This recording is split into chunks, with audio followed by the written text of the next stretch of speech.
Good Saturday evening, America. I'm Vanessa Broussard, live in South Carolina tonight for the State GOP Dinner, their annual dinner, where President Donald J. Trump will be speaking later this evening. We are on the campus of the University of South Carolina.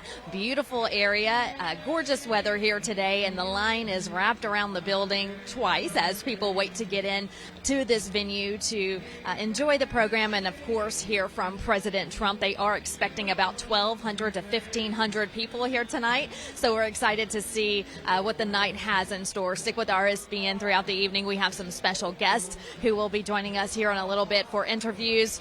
We have guests who will be speaking when the program begins at 7 o'clock Eastern time, and then, of course, President Trump will be speaking later in the evening. So, again, thank you for joining us, and stick with us, your election campaign headquarters here on RSBN. So, a little bit about South Carolina. You know, it's interesting that we are here tonight because this is where Nikki Haley served as governor from 2011 to 2017, and of course Senator Tim Scott of South Carolina also from the state, and they are both on the ballot to run for president on the Republican side. So this is their home state, Tim Scott and Nikki Haley, and President Trump is making his stop here tonight to speak with the people.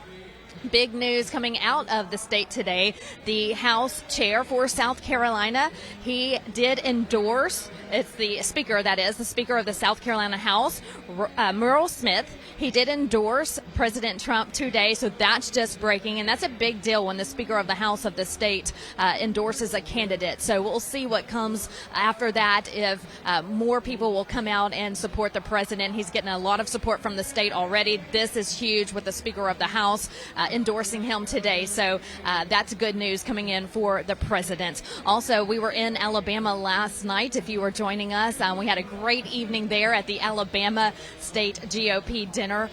Drew a breaking record crowd, tons of people there to hear the president, and also not only was it a breaking record crowd, they also broke a record for fundraising. $1.2 million was raised last night in Alabama for the GOP campaign there in the state, a red state in Alabama. South Carolina, also a red state. Just to give you a little background, in the last 8 years, the last two campaigns for president, in 2016, President Trump won with 55% of the vote, and in 2020 he also won with 55% of the vote here in South Carolina. So he's hoping to keep that lead and win the primary and be the Republican nominee and keep South Carolina. But again, the Speaker of the House, Merle Smith, endorsed the president today, so that's great news. Also, again, we are on the University of South Carolina campus. There's not a lot to show you, but I want to give you a little idea about the venue that we're at. You can see that people are slowly starting to come in. That is the stage right behind us. And security, of course, is tight. There is a line wrapped around the building, and Secret Service is making sure everyone goes through what are called mags, and they are searched before they come in. So they are slowly coming in as they make their way into the building. I do want to thank one of our sponsors today, Birch Gold. We are just days away from the Durban Accords, the greatest threat to the U.S. dollar's global dominance in the past 80 years. On August 22nd, BRICS nations, that's Brazil, Russia, India, China, and South Africa, they're all expected to announce the launch of a new international super currency fully backed by gold or other commodities. This is part of their big long-term plan to supplant the U.S.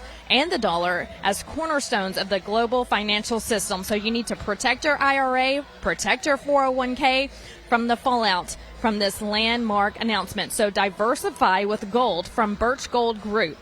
You can get a free information kit on gold IRAs and decide for yourself. If this works for you, they have representatives ready to call you. All you have to do is text the word Trump to 989898. Again, text the word Trump to 989898, and a representative from Birch Gold will be calling you. It's been a big week for President Trump. As you know, an indictment came down. The announcement came down on Tuesday. We were there on the ground and with his motorcade on Thursday as he arrived in Washington, D.C. to face a judge at the federal courthouse.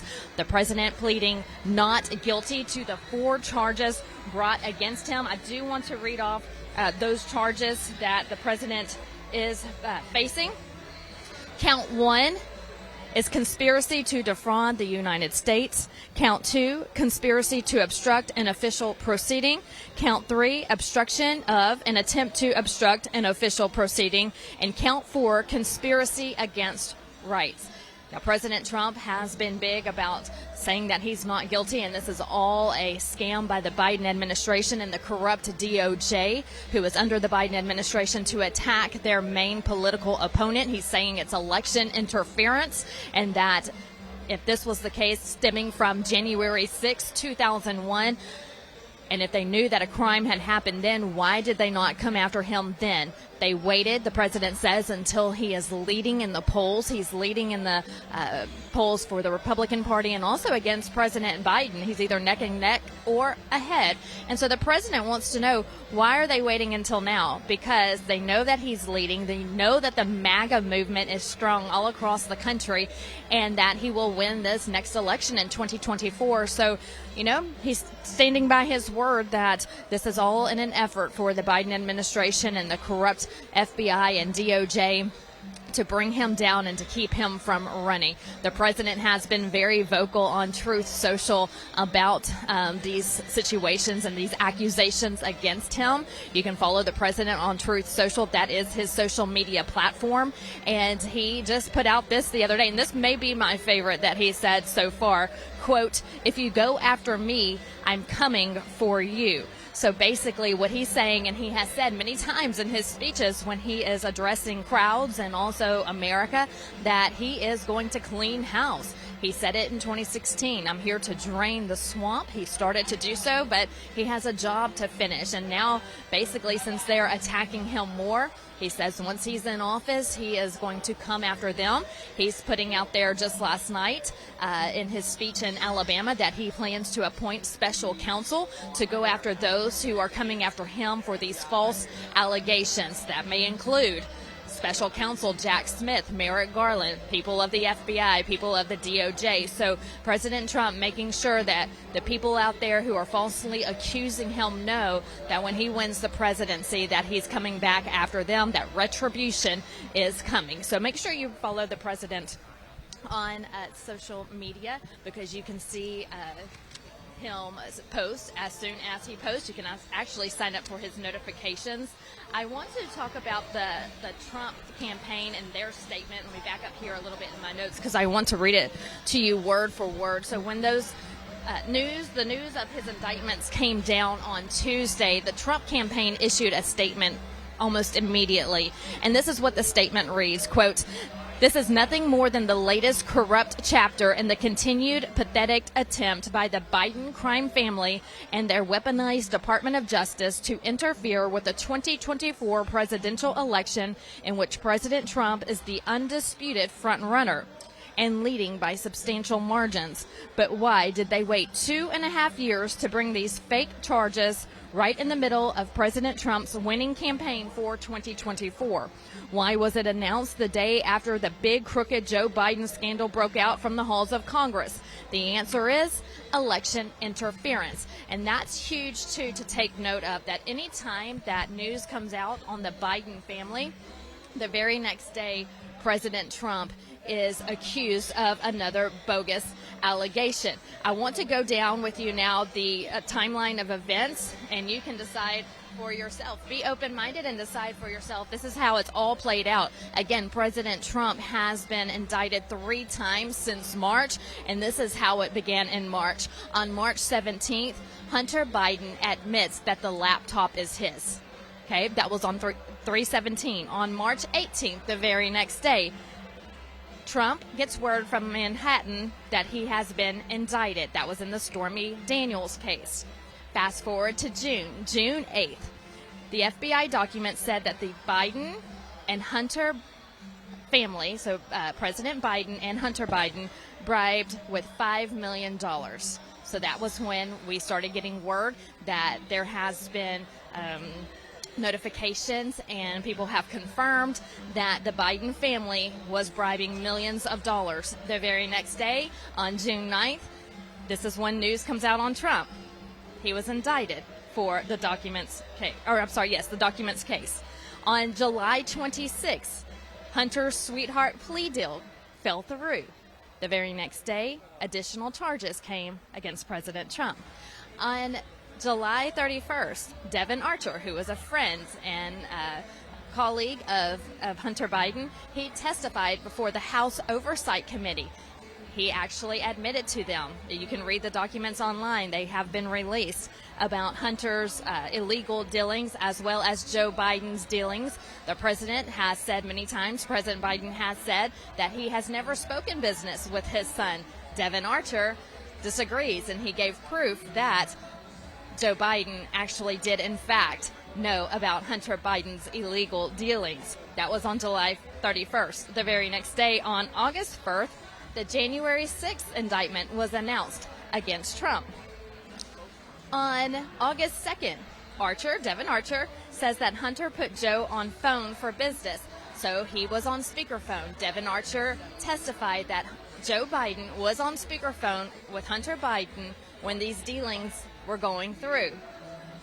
On Thursday, the very next day, Trump was arraigned in a federal courthouse in Washington, D.C. for January 6th. So that was a rundown from March showing you that anytime anything comes out on the Biden family, the very next day, something comes out on President Trump. This is 100% a witch hunt, and also this is election interference. So what it looks like they're trying to do is cover up anything that comes out on the Biden family and start putting news out there on President Trump to make sure that he's in the headlines and that the Biden family is not.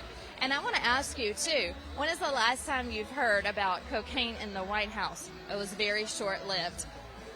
They said that they couldn't find evidence of who it came from. But again, I believe, in my opinion, that if it was one of Trump's sons that could be a culprit, it would still be in the news. So anything that the Biden family does is quickly swept under the rug, and the Trump family is being watched like a hawk. I mean, they have surveillance on them constantly, and if they do breathe wrong or look wrong, then they're going to get indicted for it. So it's very sad time in America, a tough time in America. And I can tell you that whenever I was in Washington, D.C. on Thursday for President Trump coming into the courthouse, it was very somber outside. It was a sad day for America. I was actually in Florida just a couple of months ago for his indictment there for the Mar-a-Lago box hoax, and it was somber there as well. So you go to these places on these days where the former president is having to go into a federal courthouse in front of judges to face these bogus indictments, and it just shows that America is not the America that we know and love, that our justice system has failed, that charges can be created against you, that they can accuse you of anything, and they can throw you in jail for anything they want just because they may not like you.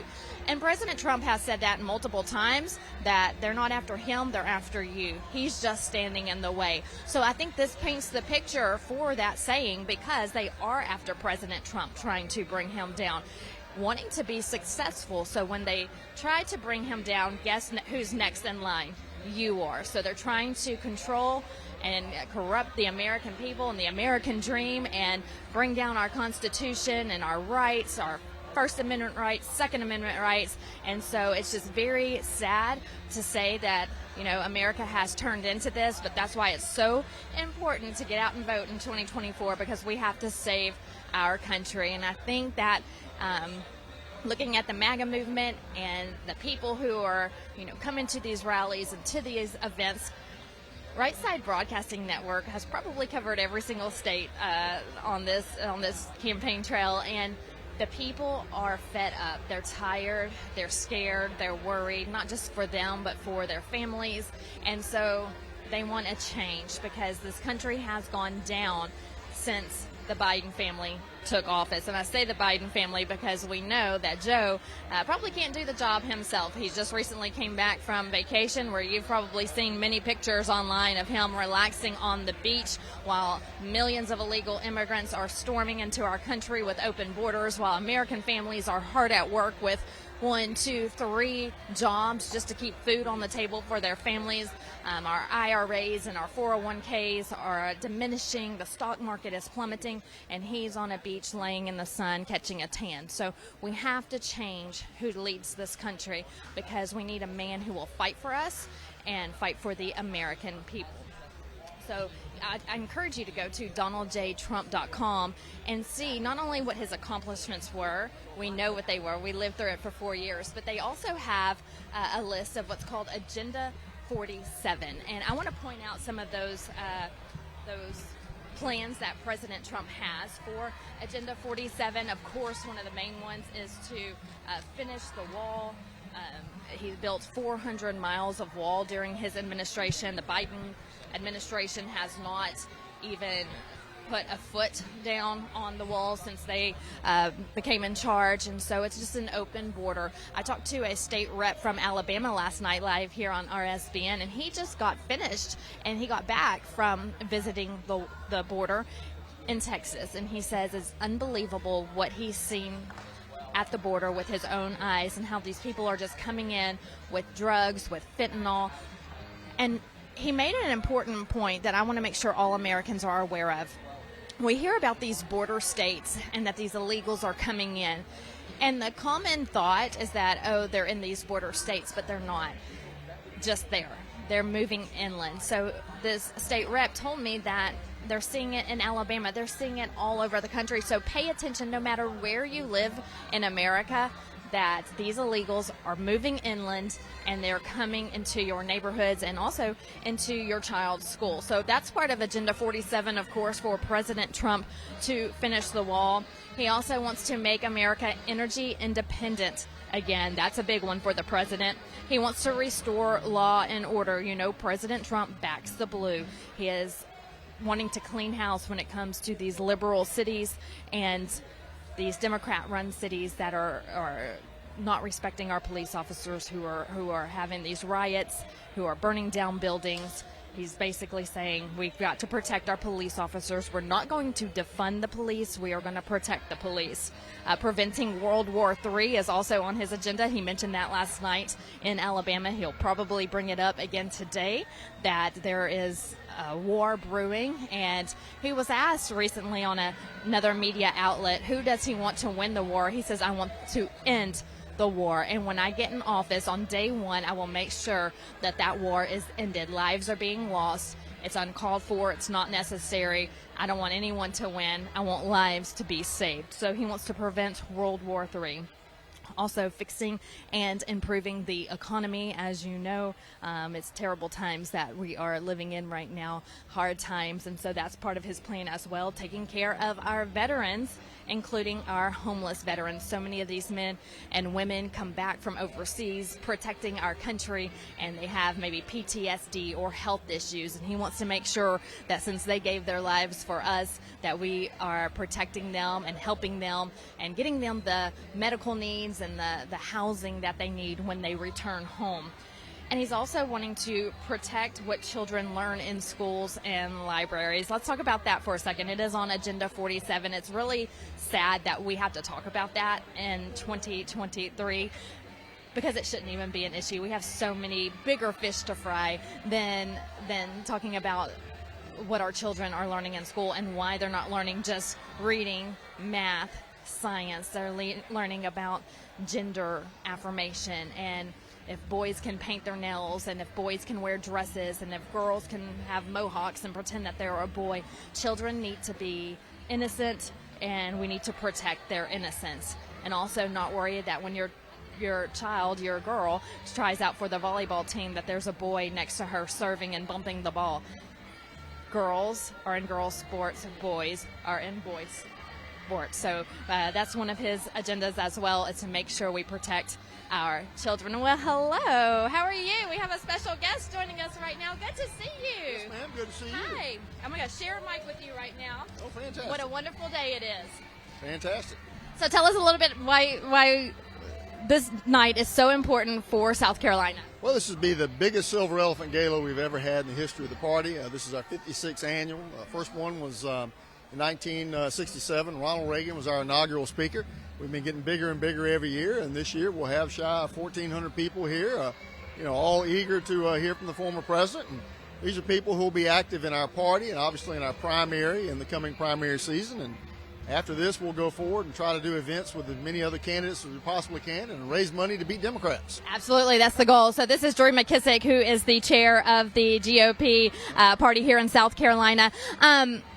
What have you seen since the Biden administration in your state, the worry from people, the talk in these communities that you go into? What are they worried about the most? Well, the biggest thing that we see most recently, especially, is a double standard when it comes to the Department of Justice. It's glaring. And, no matter which candidate someone may want to be nominated to represent our party, obviously that concerns folks in the grassroots of our party and I think voters all around the country. Beyond that, it's the usual list of things. You go down the complaint list, whether it's immigration, whether it's judicial overreach, whether it's, the whole fentanyl issue that's gotten out of control, to taxes, to economics, and you name it, overregulation. All these things, though, are things that don't get fixed unless we win elections. That's what we're here for. That's what the party is about, winning elections. And here in South Carolina, we're doing that better than we've ever done it in 150 years. We think we do a good job. We want to take, give whoever our nominee is a boost out of South Carolina into Super Tuesday. And hopefully take that spirit nationwide. So let's talk about First in the South and the initiative behind that. What are the Republicans' plans in First in the South? So that began in 1980. It was the first time that we had that. We had actually a presidential primary. Actually, Ronald Reagan was on the ballot with Governor John Connally from Texas. Moving forward from there, in every presidential primary we have had here, we have eventually voted for the eventual nominee, except for one time. We only missed in 2012. I blame Newt Gingrich for that, but that's okay. But we've got a great track record, and our primary is positioned on February the 24th this year, which is 10 days before Super Tuesday. So obviously it's a great opportunity for whoever wins here to get a big boost going into Super Tuesday, where it's much more expensive. You have multiple media markets all at the same time. You need a bigger grassroots ground game.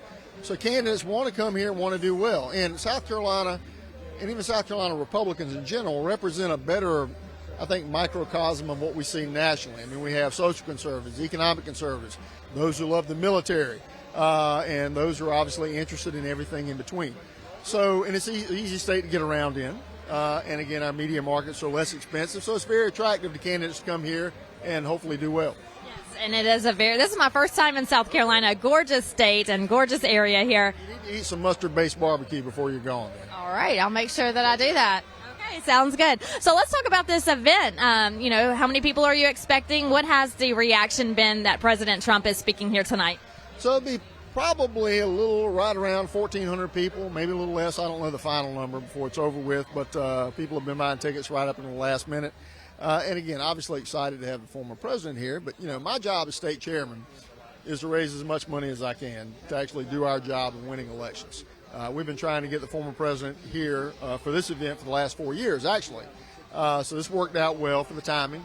And after this event, we'll work with the other candidates to do events with them as well, as long as they want to help raise money for the state party. And we'll go forward from there and hopefully be successful next year. All right, and so let's talk about people getting out to vote.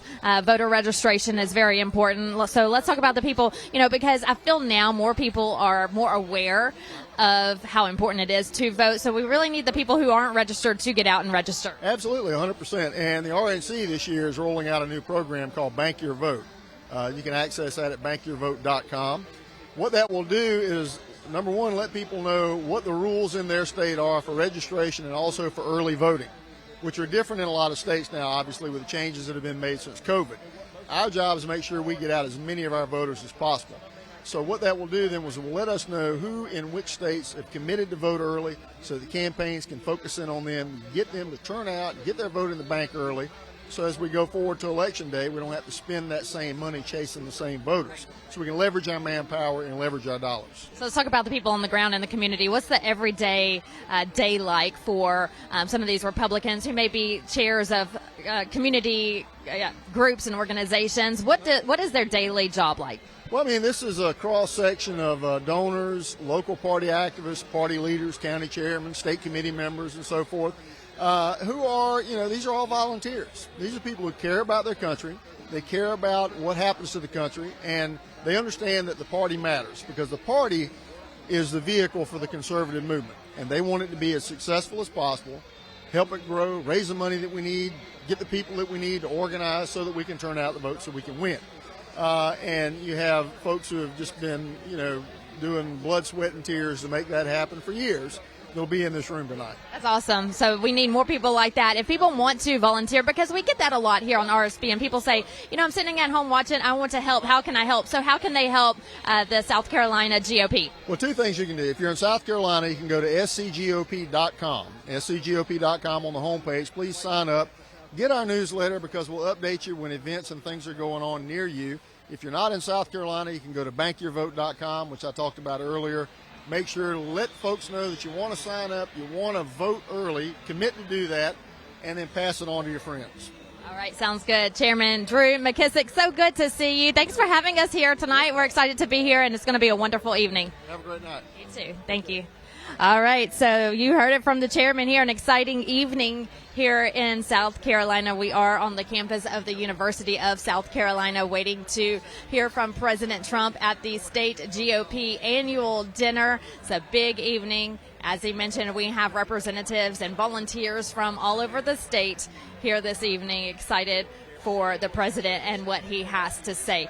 Before Drew McKissick came on, we were talking about Agenda 47, and so I just want to remind you to go to donaldjtrump.com and go to the tab that says Agenda 47. He has videos on there and a list on there about his plans for 2024 and beyond. Now, we're expecting him to talk more tonight about the economy and also about the border, but most importantly about these indictments that have been handed down against him since March. 3 indictments since March, the first involving the Stormy Daniels case, the second involving the Mar-a-Lago boxes hoax, and the third involving the 2020 election and also January 6th. People are starting to come in, so I want to take a step to the side so you can see the crowd here.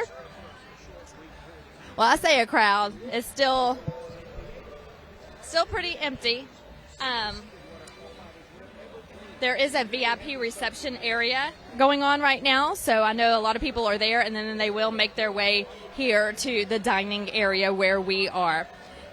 If you're sitting here right now watching and thinking, you know what, we are in August, I need to start Christmas shopping soon, I can tell you I'm one of those ones who probably start this month, September, buying one gift here and there, so when December rolls around, I don't have an entire list of people to buy for. How about a Trump tumbler? For all of the Trump lovers in your family, all the Trump fans, Save America again with this limited release of the Trump collectible tumbler. 250 collectible tumblers, just $10 plus a small shipping and handling fee. TrumpTumbler.com is the website to go to. It's handing out limited edition collectible tumblers in honor of tonight's event. So check out these incredible tumblers that have the Save America Again slogan, laser etched permanent engraving.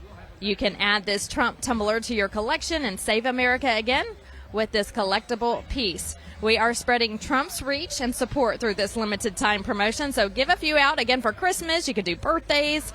As time passes, more and more Trump-related memorabilia could surge in value. They run out fast, so act fast. Again, head on over to TrumpTumbler.com to claim yours today.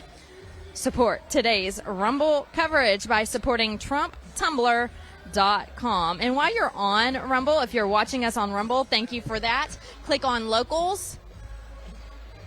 Click on Locals, and you can see behind-the-scenes coverage and special announcements there. So make sure you go to Rumble, click on Locals, follow RSBN, and we appreciate. I have another guest coming up here. We have another guest walking on up. This is going to be State Rep Russell Fry. But yes, go to locals if you can on Rumble. State Representative, how are you?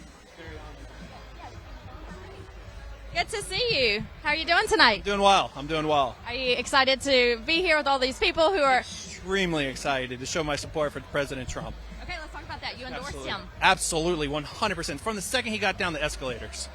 Yes. So we have been by his side. I've been with you since he came down those golden escalators with Melania, the beautiful First Lady. We have been backing Trump, and we were backing him then, and we're going to back him today and tomorrow. Absolutely, 100%. The thing about President Trump that stands out the most is when he was there for inauguration, he says, we now transfer the power to we the people. Not the administration, to we the people. And that's how our country was founded. That's how it's supposed to be. And finally, it's coming true. It is. And, you know, and I think that's what's so important to President Trump, that he has said this, but he has also shown this, that he has this or had this lavish lifestyle. He could be on vacation with his family somewhere right now, just legs kicked up, you know, feet kicked up, propped up, and enjoying the beach somewhere. But he's here fighting. May go to jail because he wants America to restore what American values are supposed to be. And I think that tells the story that here's this man who had so much that he's still fighting. 100%. And we are fighting with him. 100%. The MAGA movement is so strong. I don't think I've ever in my lifetime seen anything so powerful. Neither have I. And it's God-based, 100%. And one thing about RSBN, I pray for you guys nightly. You guys really are awesome. Thank you. Well, we appreciate that, and we're here. We're going to be here on the campaign trail all the way through 2024 and beyond. So let's talk about, you're on the Oversight Committee, is that correct? Say it again? The Oversight Committee? I am not. You're not. Okay. So let's talk about January 6th and the indictments that just came down. Isn't it just beyond belief that that's even happening in our country? It's like we're sleeping, and it's a dream, like a nightmare. I apologize. Not a dream. It's a nightmare. What is going on right now with Jack Smith, the January 6th committee, everything about that is 100% been proven dysfactual. And the other thing about it is what they are doing is they are so scared of Donald Trump. Last night, Trump posted on True Social, he says, you come after me, I'm coming after you. And Jack Smith literally says, you know what, I need protective custody now. That's insanity. That's insanity. This is all insanity since March when the first indictment came down in the Stormy Daniels case. It's just one after another. And you know what? President Trump even put out on Truth Social the other day, it was kind of a joke that he put out there. He says, I think I need one more indictment to ensure this election. But we're almost expecting it. What's going to come tomorrow? I'm already ready for Georgia. I got my bags packed. I'm ready to be at that courthouse. Yes. Well, I need to make sure my bags are packed as well. So we had the Stormy Daniels case, and then the boxes hoax, and then now January 6th. You wonder, when does it end? But isn't it ironic to you that this all comes down a day after something comes out on the Biden family? Within 24 to 48 hours. It's insanity what the Bidens are guilty of. Treason, 100%. And so let's talk about South Carolina now. So we know that all of that is just election interference and the presidential campaign. Let's talk about South Carolina. What's the mood like here as we start? There's got to be a lot of hope as we start heading into the election season. It is the moment that the indictment started. I saw people that voted for Barack Obama come out and say, you know what? Enough is enough. You know, you're attacking us now, not just Donald Trump. You're attacking our freedoms. The love for Donald Trump, the love for America in South Carolina right now, amazing. In Alabama last night, you could see the love. It's just pure love. And people ask me all of the time, what are these events like? And I'll tell them it's so energized. Like, you just feel energetic. You feel, like you said, the love. You feel hopeful. You feel proud. It's just a lot of happy people, patriotic people, God-loving people, people who love America. And it's just great to be around like-minded people who want to save this country. Yes, 100%.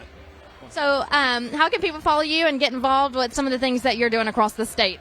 I'm on True Social at MAGABoy24, and I post every time anything that happens with the Trump administration, anything that's going on that's actually real news, I will post about it. All right. Sounds good. Well, it's so good seeing you, and have a great evening here in South Carolina.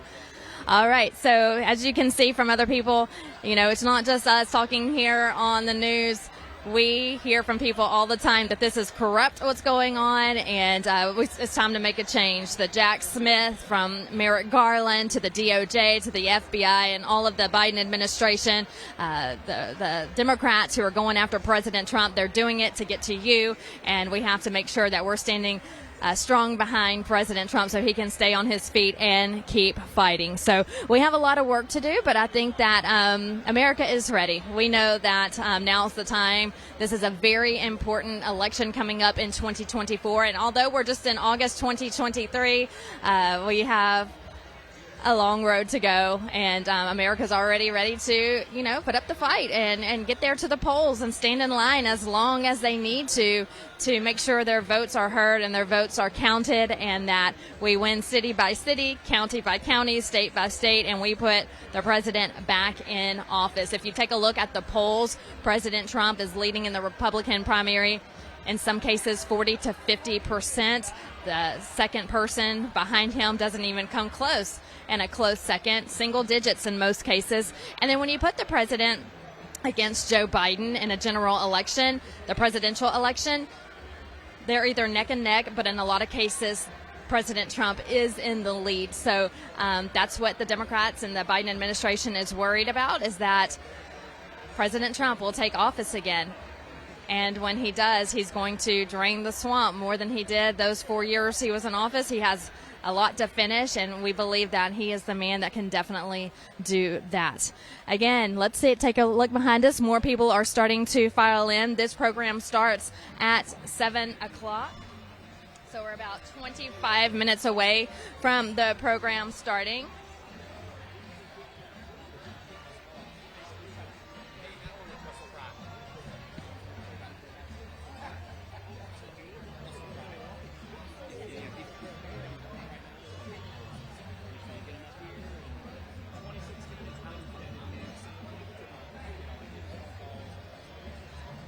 All right, so we are waiting on one of the state representatives to come and see us right now.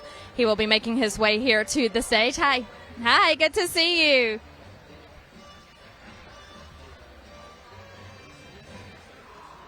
State Representative Russell Fry from the 7th Congressional District.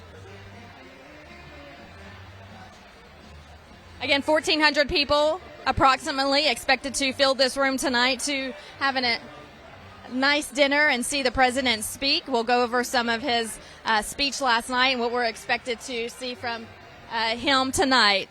State Representative, so good to see you. How are you doing? I'm doing very well. How are you? I'm doing great. Talk about the evening and what the mood is like that you've seen so far. The mood is great. I think people are excited. They're ready for change in our country in 24. This is a record sellout crowd that we've had. This is a yearly fundraiser they do every single year for the party, and so to have it in a very different venue because the numbers are so big, it just speaks to the president's power in the state of South Carolina.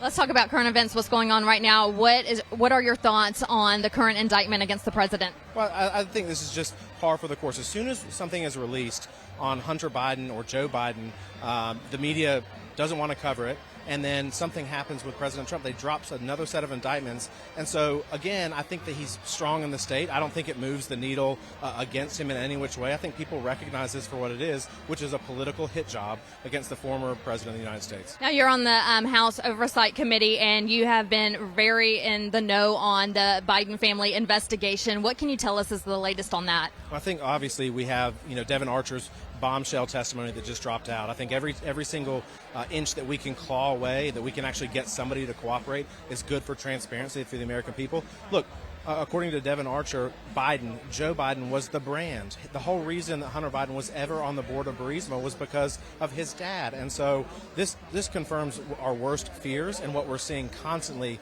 with the bank records, with the FD 1023, all the documents that we've uncovered. We're going to keep digging into this administration and into this money peddling scheme with the Biden family and let the facts dictate where we go. And so, yes, we have more investigating to do, but at the same time, don't you think there's enough evidence already to do something about this? I think for a lot of people, a lot of conservatives, certainly the base is there. I'm there on a lot of things. We're ready to proceed. But, we have a 5-vote majority, so we have to make sure, look, the media is not going to do our job with us. They're not going to help us in any which way. We have to make sure, like you're prepping for a trial, you cross every T, dot every I. And so we've done more in 6 months than law enforcement has in 6 years. So we're going to keep doing what we need to do and uncover the facts of this administration. So it doesn't happen overnight. No, I don't think so. I think people want it to happen overnight. But unfortunately, when you see, you feel like what's going on with Trump and the, accusations going on against him, those are happening overnight. Right. No, I think you're right. And I'm ready. I want all the stuff out there on the cards now. But if you remember where we started, they denied the existence of the FD 1023, and then lo and behold, they have it, right? So every single day, we have to fight this administration tooth and nail to get the documents and the transparency the American people deserve. What do you think will be the outcome eventually with the Biden family? At first, you would hear all the time, where's Hunter? But Hunter, even though they're trying to cover it up, by the very next day when something comes out against him, there's something against Donald Trump. We know that the evidence is there. What is the end goal for the Biden family? Well, I don't know what the end goal for them is, but what I do know is that the truth matters and the American people expect it. So when you can get that information out there, it forces the media to do its job, and it forces law enforcement to finally do their jobs. I think they would have pled Hunter Biden without anyone looking at what happened if they were given the opportunity to do that. But obviously that fell through. The judge rejected that plea, and that's because of the work of the House Ways and Means Committee with Jason Smith, what he's done, what we've done on judiciary and oversight, getting that information to the forefront, to the American people, and for people to see what is really going on with their government. Have you been in any contact with President Trump during this time since March when the first indictment came down? Absolutely. He's in good spirits. I saw him at a huge rally in Pickens, South Carolina just a couple weeks ago. 50,000 people on July 4th weekend. It was super hot, but people braved that, and to see that power that he has in South Carolina, I know that's going to propel him back to the White House where we need him. And you have endorsed the president. Talk about the reasoning behind that endorsement. Look, you look at the record. Look at what he did for the American people. We were in a real Renaissance era for the American worker under his tenure, and so why wouldn't people want that back? They just have to look around at the price of eggs, at the price of gas, at the unaffordability of buying a house, and they realize, we are worse off now than we were just 3 years ago, and so people want that back. He delivered for the American people before, and he can do it again. Are you seeing any, I was in Alabama last night for his speech there at the state dinner, and a representative there was telling me about illegals in Alabama, even though it's not a border state. Are you seeing a problem in South Carolina? Yeah, we are. Particularly from the fentanyl aspect, and overdoses are up dramatically year over year from last year, and that's because this administration has turned a blind eye and intentionally allowed this to happen under their watch. They won't project it. You have a border czar who's never actually been to the border. It's ridiculous what they've been able to do, and they play this word salad on legal definitions so that they can shift things around. Meanwhile, the American people are suffering because of it, and that's why I've called for Mayorkas to be impeached. Oh, great job. And so where are we standing with that?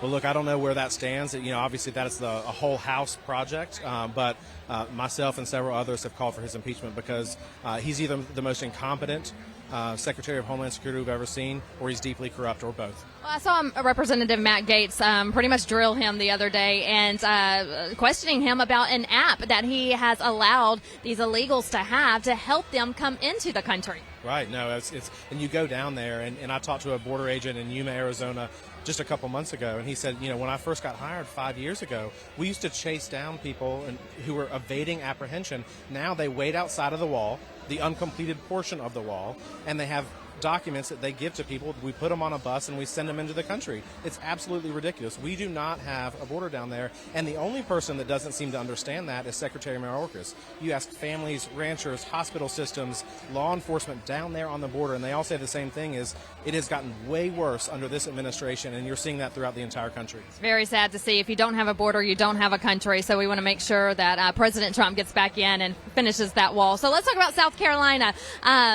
Talk about some of the things that are booming here, and beautiful state. My first time here, and I love the drive-in. It's really gorgeous. I represent a tourist area, so we are booming right now. It's been a great summer. People are coming down. We have great beaches, great golf. We're now known for Chinese spy balloons. Unfortunately, that was shot down over the district, but it's a good state. We're a deeply conservative state. We love our families. We love our outdoors, and we encourage all people to come here. Just make sure you vote the right way. Absolutely, yes. Don't bring your liberal ways into South Carolina. That's right. No, we were going to keep it red. All right, Representative Fry, so good to see you. Thank you for being here and continue the good work. We're supporting you. Thank you.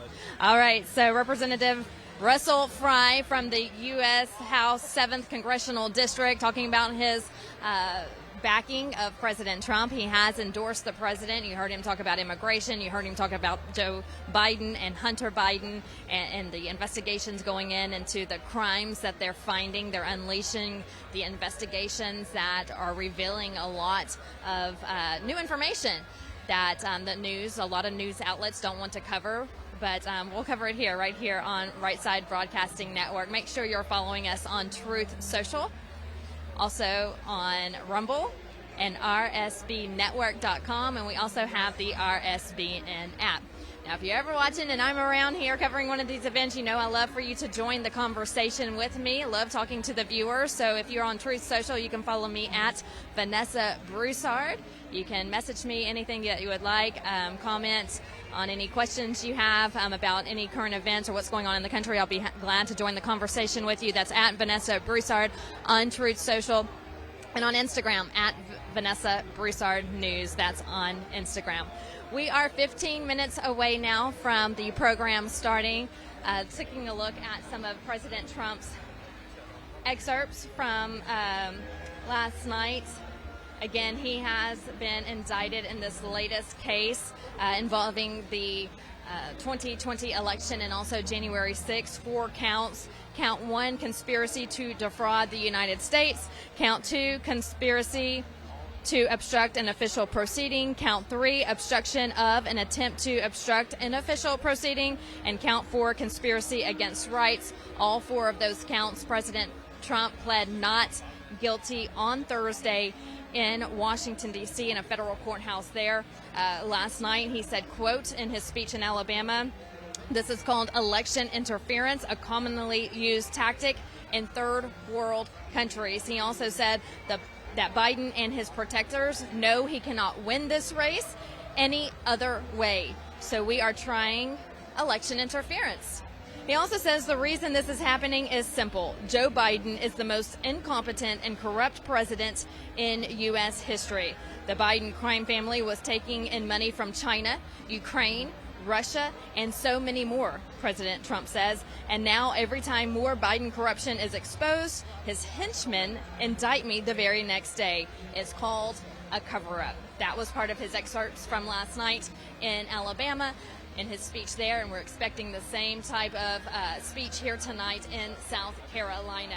All right, we are 13 minutes away from the program beginning. I'm going to step aside so we can get a view of the room, starting to fill up a little bit more here this evening. And we want to thank one of our sponsors who I absolutely have to try on my vehicle, because my vehicle is my baby. I love washing my car as much as I can almost every day in the Texas sun, and so I have to keep it clean. So SoCar Chemical is on my to-do list. It's a true American success story. SoCar Chemical makes the best cleaning solutions for keeping your spaces clean. Janitorial products for cleaning your home or your business, detail supplies for your car, your boat, your RV, pressure washing supplies and chemicals, industrial cleaning products. They're based in Greenville, where we're at right now, South Carolina. They have been a family-owned business for over 50 years. All of their cleaning solutions are manufactured at our facility in Greenville, South Carolina, with American materials and American jobs. And right now, there is a special deal going on, the RSBN bundle. The regular price for this bundle is about $187, but our special price today, $99. That means you save 47% in honor of our favorite president and their favorite president. So $99, you can get the RSBN bundle. That includes everything you need to wash your car like a pro in just minutes. Again, the regular price is $187. The special price is $99 today.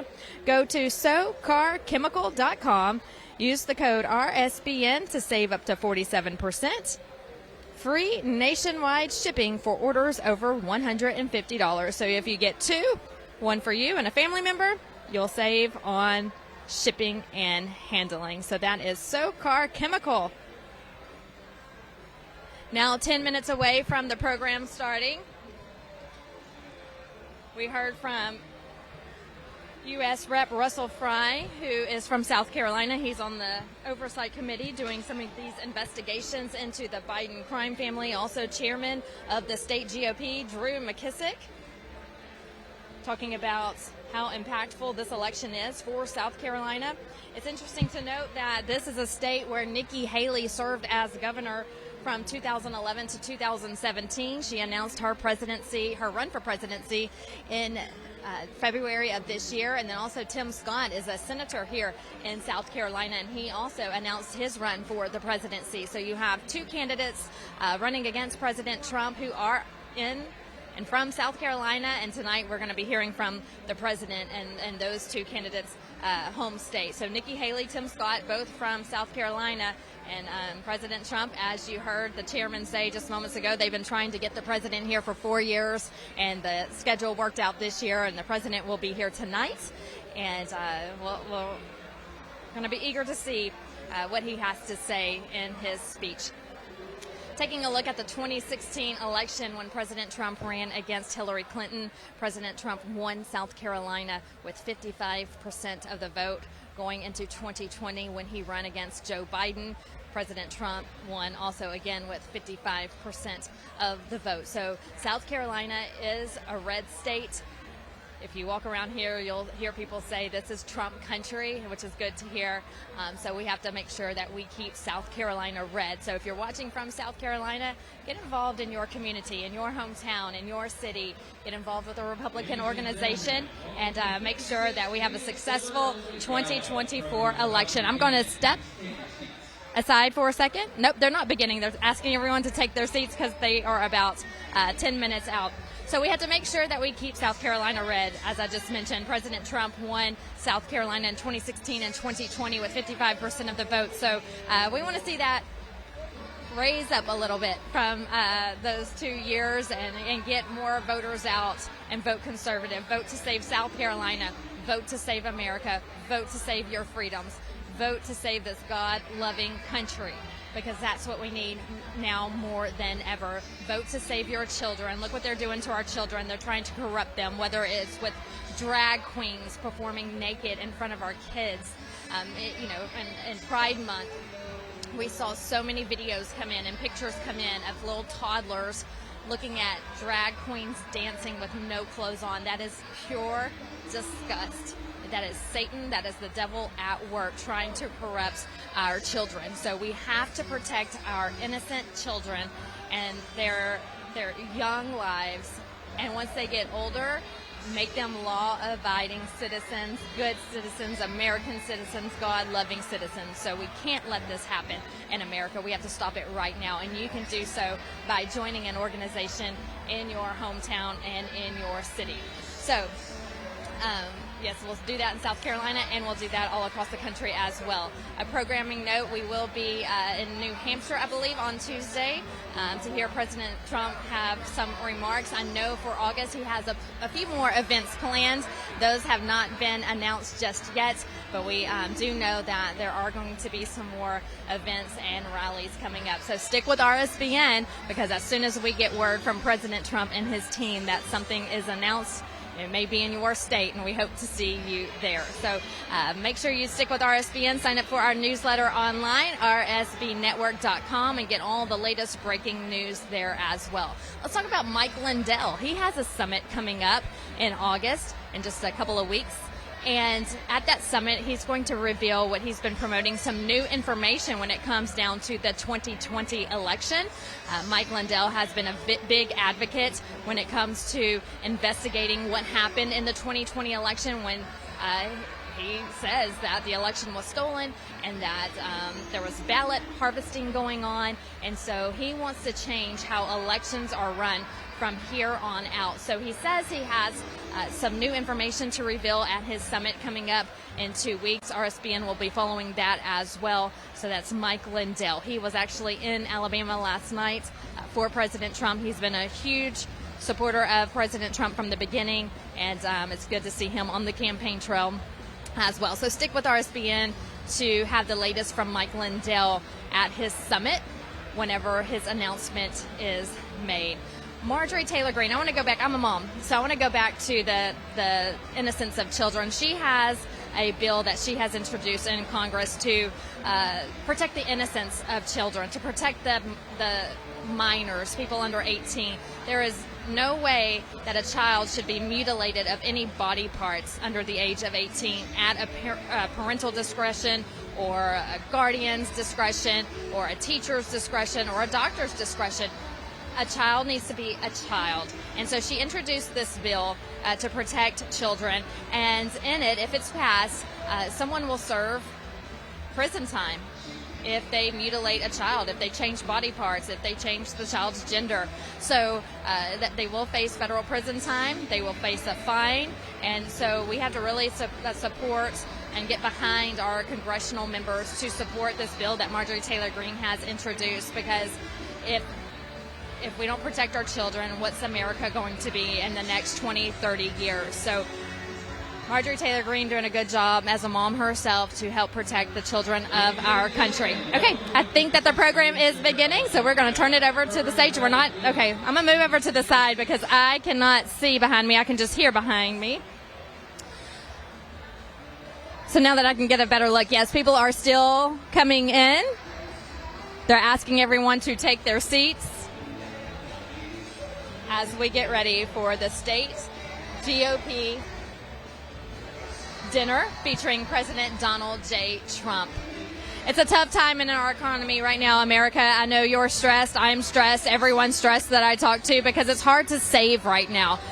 You know, you're spending hundreds of dollars at the grocery store, at the gas station. When you go out to eat, I spent $17 on a hamburger today, just a hamburger and french fries. I turned around and I looked at my photographer with my mouth dropped. $17. It's just getting out of control. So what can you do? You can invest in Birch Gold. Birch Gold is the way to go. You can get a free information kit on gold IRAs. Decide for yourself if a tax-sheltered retirement account backed by physical precious metals is right for you. Text the word Trump to 989898. Again, that's Trump to 989898. A representative from Birch Gold will contact you. You can discuss your plans, what you want to invest, what is going on with your IRA or 401k right now, and they'll help create a plan just for you and for your needs. Again, you'll get a free information kit. Birch Gold, text the word Trump to 989898. Actually, we're just days away from the greatest threat to the U.S. dollar's global dominance in the past 80 years. On August 22nd, in just a couple of weeks, BRICS nations, that's Brazil, Russia, India, China, South Africa, that is, they're expected to announce the launch of a new international super currency. So, diversify with gold from Birch Gold Group. Text the word Trump to 989898 and get information on how you can save. I really think that the theme of this week is one simple sentence from President Donald Trump when he put out on Truth Social, "If you go after me, I'm coming after you." That has been really the theme of the weekend. As you heard Representative Fry just say, he's been in contact with the president as all of these indictments are going down, and he's in good spirits. I talk to some of Trump team members often, and I always ask, how's the president doing? And they say the same thing. He's in good spirits, he's positive, and he's going to keep fighting. He's not going to back down. He loves America and the American people, and he is going to keep fighting. That's what Donald Trump does, and that's why we love him. So that one sentence, if you come after me, I'm coming after you, kind of tells and summarizes what's going on here. He has an unjust DOJ, FBI, administration coming after him with these bogus allegations. They have been since he came down the golden escalators. It's kind of like something not new for him, but in a more serious way it is, because if they are successful, he could face jail time.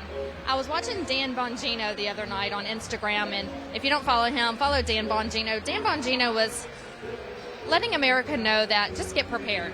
This is going to get ugly. We haven't seen the worst yet. It's going to be an ugly, bumpy ride to 2024. President Trump may have a mugshot. He may go to jail. We just don't know, because they're doing anything in their power to keep him down. But that won't stop him, and that won't stop us from supporting him. So get ready.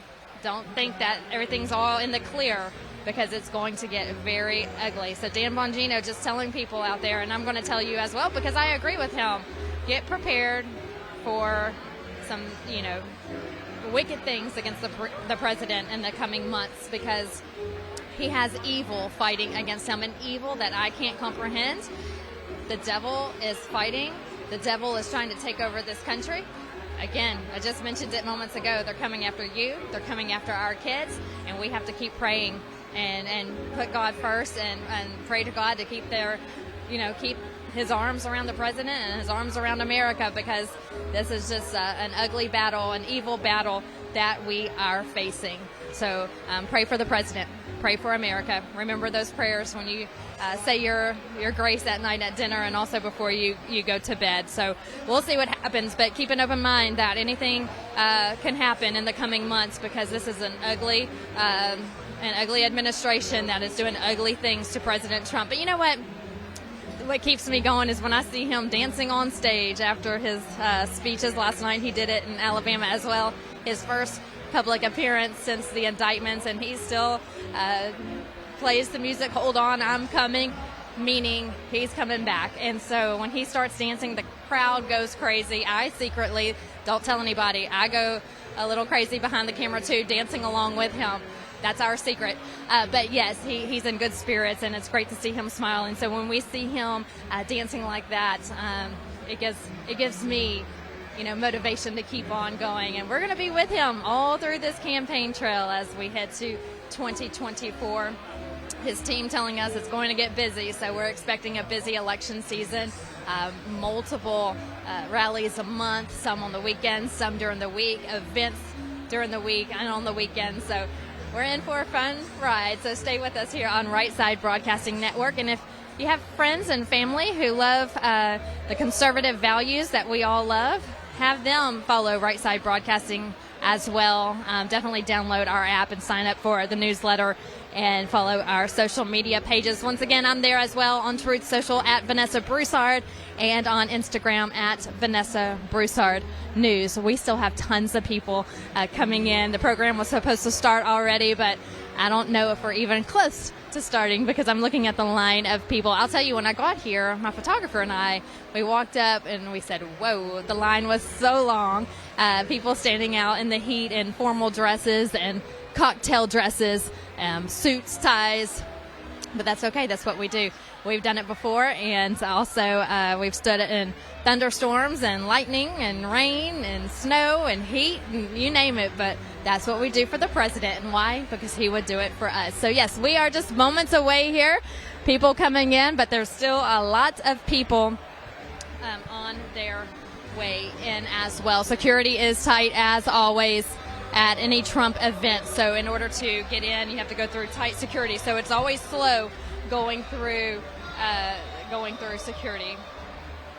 I want to mention to President Trump, going back to January 6th and the 2020 election, I talked about what he said about, if you come after me, I'm going to come after you. He also said this last night, which brought the crowd to their feet, lots of applause. He said, when he wins, he will appoint a special prosecutor to study every false claim against him, every single one, saying he will destroy the deep states along with the American people. And he said this, we will destroy the deep state, meaning not just him, but you as well. all of us working together. We are a team, the Trump team, right? We are a team, and we will win this together. So to hear that he is appointing a special counsel to go after them, that's going on the heels of his other message of I'm coming after you. So President Trump fighting, he's got his dukes up and he's ready to go and you know, fight against these fake charges that are brought against him. He says the Biden DOJ waited until he dominated in the polls in the middle of his elections to do this to him, which is absolutely true. January 6th, that incident at the Capitol happened in 2021. We're in August of 2023. So 2.5 years later, right after an announcement comes down on Hunter Biden, they go after President Trump on something that they claim happened 2.5 years ago. So that's what the president's message is. Why are you waiting 2.5 years? Because this is election interference. He went over again last night his accomplishments as president and his plans. We've talked about some of those for Agenda 47. And so we are expected to hear about that tonight as well. Also, I love when the president goes off script and what he plans to talk about. Sometimes he tells great stories about his presidency and dealing with foreign leaders and how he's handled not having any wars as president. You know, we're on the brink of World War III. And so the president is expected to talk about that tonight. Again, they're still telling people to take their seats, but people are still coming in. There's a VIP reception right now. So I think they're trying to get everyone out of the VIP reception and to their seats. But a lot of people smiling, mingling, shaking hands, just good, happy spirits here tonight. And that's the theme as well as hope. I think we cannot lose hope. Hope that better days are ahead. And like I said, it may get ugly. It will probably get ugly. It already is. And it could get worse before it gets better. But hang tight. You know, we have someone in that's really working as hard as he can to save us, and that's President Donald Trump. And he's doing what he can, and he's going to just tell them, you know, he said it the other night on Truth Social, I think I need another indictment against me just to secure this election. So he kind of joked about the indictments against him. But if anybody can get through it, and then if anybody can win, and if anybody can bring down the deep state and those who are corrupt in our government, it's Donald Trump. So hang tight, America. He's coming back, and he's coming back strong. All right, taking a look again at the room as people start trickling in. If you're just joining us, we are on the University of South Carolina campus for the South Carolina GOP State Dinner. President Donald J. Trump will be speaking tonight. His second event since his indictment on Thursday, where he went before a federal judge in Washington, D.C., pleading not guilty to 4 charges brought against him stemming from January 6th and the 2020 election, all bogus accusations yet again. He spoke last night in Alabama at the Alabama GOP State Dinner. Packed house, record-breaking numbers last night, record-breaking fundraiser for the state GOP in Alabama. $1.2 million raised last night. The chairman of the state GOP there in Alabama says it's all thanks to President Trump and the people wanting to come in, buy tickets, and donate to the organization because of President Trump. Also, big news coming out of Alabama yesterday. Lots of endorsements coming in from state representatives, the House of Representatives in the state, and also other leaders across the state. Here in South Carolina, he also picked up an endorsement, a big endorsement today from the House, the South Carolina House.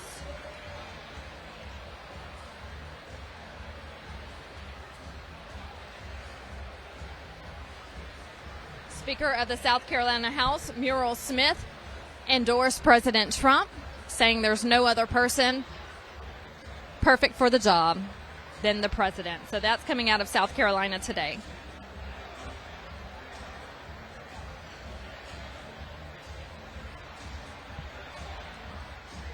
People are starting to take their seats here in this venue.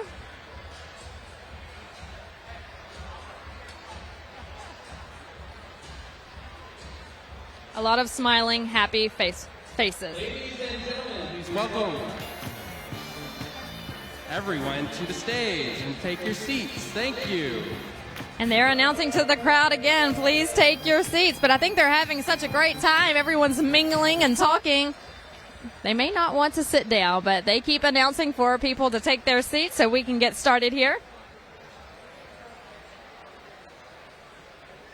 Ladies and gentlemen, welcome to the 56th Annual Elephant Gala. The program is about to begin. Please take your seats. A little bit about this dinner. A little bit about this dinner. Representative Fry spoke about it a little bit earlier, but I want to reiterate that this is a historical dinner. It's been happening since the early 60s, and its first ever keynote speaker was future President Ronald Reagan. Representative Fry says they've been trying for 4 years to have President Trump come and speak at this dinner because there has been so much love and support behind him. They tried really hard to get him here, but his schedule never aligned with the dinner, but this year it did, so we're happy to have President Trump here this year for the state GOP dinner. You know, you have to wonder, how does President Trump do it? That's a big question everyone asks. How does he do it? Indictment after indictment after indictment, charge after charge, accusation after accusation. He was a loved man by all these people before he announced his presidency in 2016. But what happened? They're attacking him now. This is good versus evil right now. This is good versus evil. And so we have to make sure that the good prevails. Evil never prevails. Evil will fight, but God always wins in the end. So we have to protect this nation. We have to protect our president. And it's going to be a long road, but we have it. We will get through it together, America.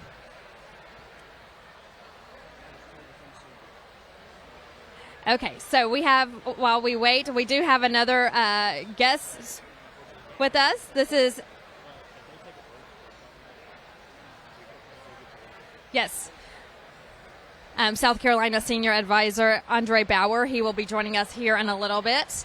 He just walked up, but we think the program is about to begin, so we want to wait for him when we have a little bit more time. So the South Carolina Senior Advisor, former South Carolina Lieutenant Governor Andre Bauer, he'll be joining us here in just a little bit.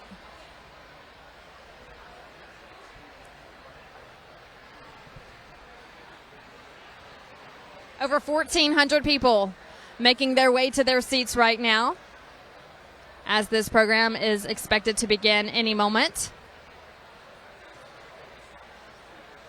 As you can see, beautiful ladies in evening dresses, after 5 cocktail dresses, men handsome in their suits and ties, standing out in the South Carolina heat for a long time today just to get inside this venue to see the former president, and we hope future president, 45 and 47, take the stage tonight. And the same thing happens at the rallies as well. You never know what Mother Nature has in store. So whether it's heat, freezing temperatures, snow, hail, thunder, lightning, MAGA, they're out there and they wait through it all.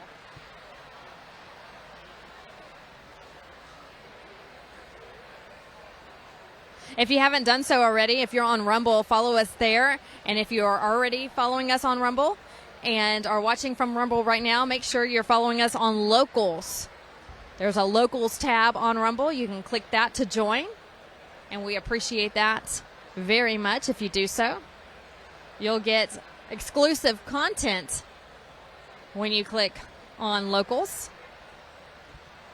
Also, Truth Social, rsbnetwork.com, and the RSBN app. On rsbnetwork.com, you can sign up for our newsletter. You know, and it's great to come to these events and hear people. We were in line just earlier, and the people behind us said, "Oh, y'all are our favorite news network." So we thank all of you for trusting RSBN and being with us here at all of these events. We are here for you, and we're glad that you trust RSBN and you're here with us watching from home, work, traveling, wherever you may be. But spread the word as well. We want more and more people to know about our network and our push for our conservative values and how we love God and put God first. Our country, of course. We have to keep the slogan, alive and well. In God we trust. So we love our country, we love our military, we love our police, we love our citizens, our children. Faith, values, good values, family.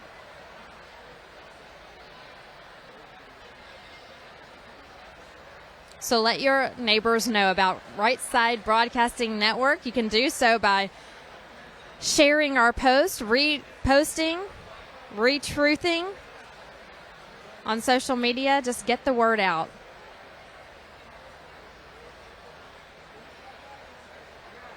All right, again, 1,400 people here waiting to take their seats. President Trump expected to speak tonight. It is 7:15 p.m. Eastern Time. We'll have several guest speakers, and then right after that, the president will come on stage. Programming note that we will be covering several more Trump events throughout the month that have not been announced yet. We're told that several are in the planning stages, but those have not been announced yet. Also, Mike Lindell with MyPillow has a summit coming up in August where he will announce new information, he says, on the 2020 election and plans that he has moving forward. And also, I believe on Tuesday, President Trump will give a statement from New Hampshire. RSBN will be covering that as well. Ladies and gentlemen, please welcome the chairman of the South Carolina Republican Party, Drew McKissick.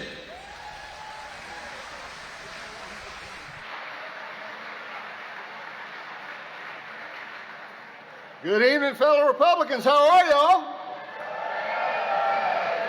No. How are y'all? Let me hear it. How many of you want more air conditioning? Raise your hand. All right, thank you. Thank y'all for being here. Welcome to the 56th Annual Silver Elephant Gala. We've got a great evening lined up for you tonight. Looking forward to it. But before we get started this evening, we're going to get things off right, and we're going to start with the invocation. So I'd ask you if you'd all please rise. And we're going to welcome to the stage Pastor Wendell Eastep to give the invocation.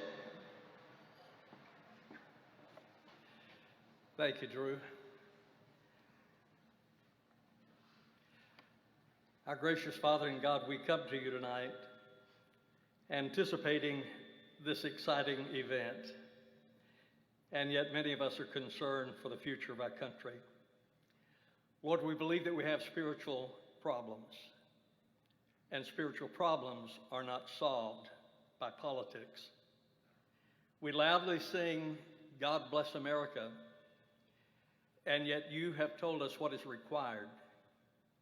If my people, which are called by my name, shall humble themselves and pray and seek my face and turn from their wicked ways, then will I hear from heaven, forgive their sin, and heal their land. Lord, as we go through this process of vetting, I pray that you give us ears to hear and wisdom to know your will. We thank you for this time. We thank you for the food, for those who prepared it, for those who serve it. I pray, Lord, your blessings upon this evening. In the name of Jesus, our Lord and Savior. Amen.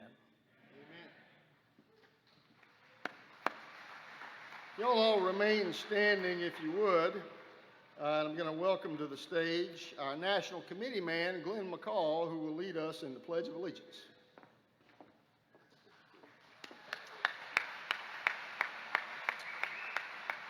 Thank you, Mr. Chairman. Would our veterans please raise your hand? Thank you.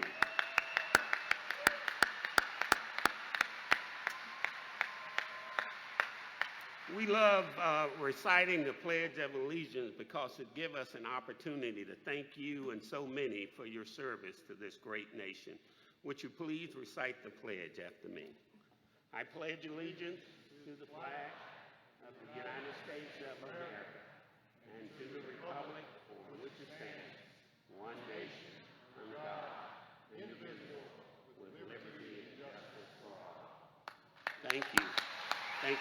Chairman. If you would, please remain standing and join in the singing, if you will, with Dean Brown from Spartanburg, who will render our national anthem. Dean.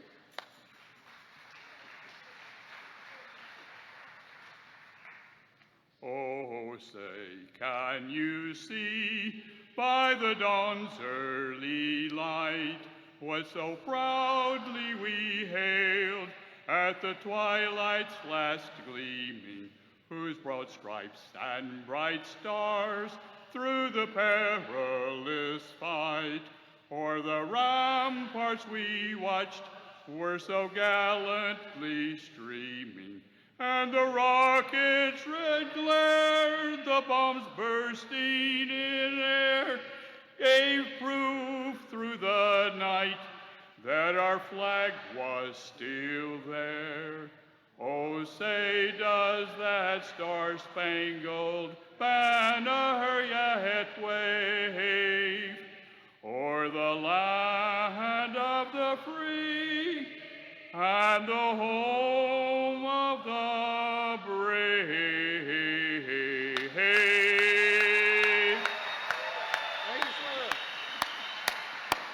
Thank you, Dean. And please remain standing one more time as we welcome to the stage our National Committee woman, Cindy Costa, who will lead us in the Republican Creed. Now, I know you've all got it memorized, right? But if you don't, I believe it's in page 9 of your booklet in front of you. So, I want all the Republicans out there to raise your hand. Woo! So what we're going to do is we are going to nominate the nominee for our party, and we're all going to get behind him so we can win in 2024. So please recite with me the Republican Creed. I do not choose to be a common man. It is my right to be uncommon. If I can seek opportunity, not security, I want to take the calculated risk to dream and build, to fail and to succeed. I refuse to barter incentive for dole. I prefer the challenges of life to guaranteed security, the thrill of fulfillment to the stale calm of utopia. I will not trade freedom for beneficence, nor my dignity for a handout. I will never cower before any master save my God. It is my heritage to stand erect, proud, and unafraid, to think and act for myself, to enjoy the benefit of my creations, to face the whole world boldly and say, I am a free American. Thank you. Amen. Y'all have a seat.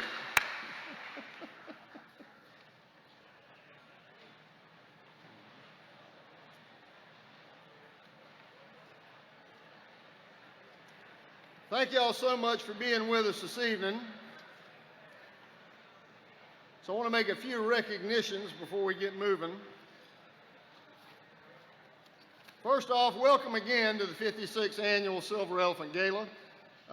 This is, again, the 56th. Ronald Reagan was our inaugural speaker way back in 1967, and we've grown a long, long way since 1967. This is now the biggest Silver Elephant Gala we have had in the history of our party here tonight.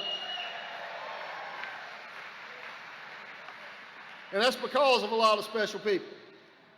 First and foremost, I want to recognize our county party chairman and state committee members. If you're a county chairman or state committee member, will you stand up and please be recognized? Y'all give them a round of applause.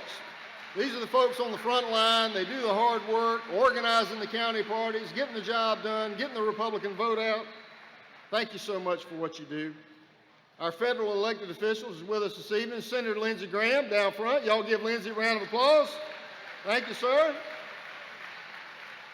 Congressman Joe Wilson is with us this evening. Joe, I can't see you for the lights here. Congressman William Timmons from the 4th District is here. And newly elected Congressman Russell Fry from the 7th District. Y'all give Russell a round of applause. All right, Russell, I see you brought your fan club with you. All right, that's good. Our state officials, Governor Henry McMaster right here down front, give him a round of applause. Lieutenant Governor Pamela Yvette, y'all give her a round of applause. Also have our Attorney General, Alan Wilson, is with us here this evening. Y'all might have seen him on that Murdaugh trial on TV. I think he had a little bit to do with that. Our Secretary of State, Mark Hammond. Where's Mark Hammond? Our newly elected Superintendent, of Education, Ellen Weaver. Ellen, stand up and be recognized. And our State Treasurer, Curtis Loftus. Where's Curtis? Stand up.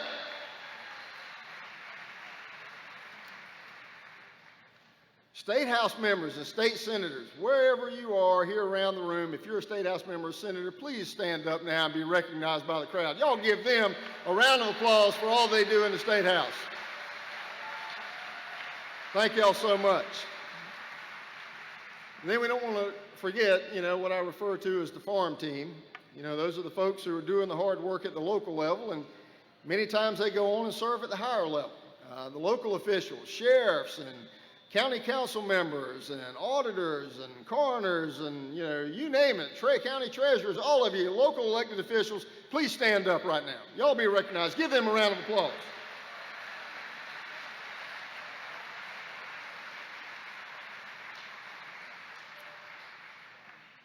Also, though, which brings us back to why we're here this evening, our donors. Our donors. So, table hosts, if you would, please stand up right now if you're hosting a table here this evening. Give them a round of applause. Thank you. Their names are in our program. Please shake their hand. Thank them for sponsoring these tables and for making contributions to the state party. Whole reason why we're here this evening, raise money to beat Democrats, right? Are y'all on board with that? That's why we're here. Which brings us to the Elephant Club. Now again, with the biggest dinner we've had in the history of our party, we have now the most Elephant Club members we have ever had in the history of our party. When we started promoting the Elephant Club, again, about 5 years ago, 4.5 years ago, we had, I think, 15 members statewide. And we had a goal to get to 250 at the end of the year, and we met it. And the end of the next year, we wanted 500, and we met that. And the next year, we wanted 750, and we met that. And then we wanted 1,000, we met that. Last year, we wanted 1,250. We met that. Our goal this year is to get to 1,500 members statewide. And I think we're just a handful short of hitting 1,500 already tonight, thanks to so many of you in this room, which means you should have an Elephant Club membership form laying on your table somewhere. So if you came here with a table host this evening, fill out that form, take it home with you. We'd love to have you be a member. This is what makes the party go and helps us do our job. Last but not least, I want to say a big thanks to the staff. Y'all give the staff a round of applause for putting this together this evening.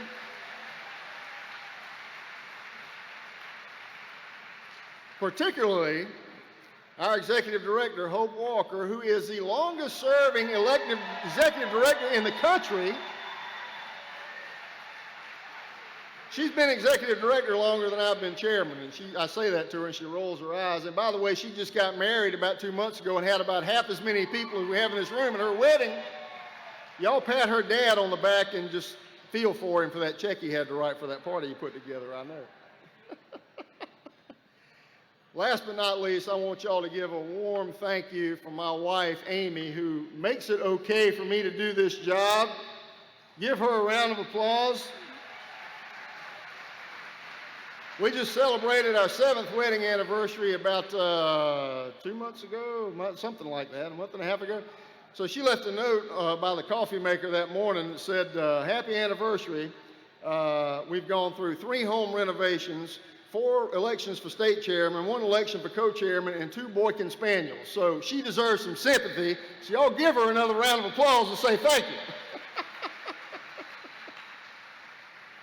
But thank all of you again for all that you do for our party. Y'all make our work possible. Again, our job is winning campaigns, and we've been doing that better than at any time in 150 years here in this country because of you.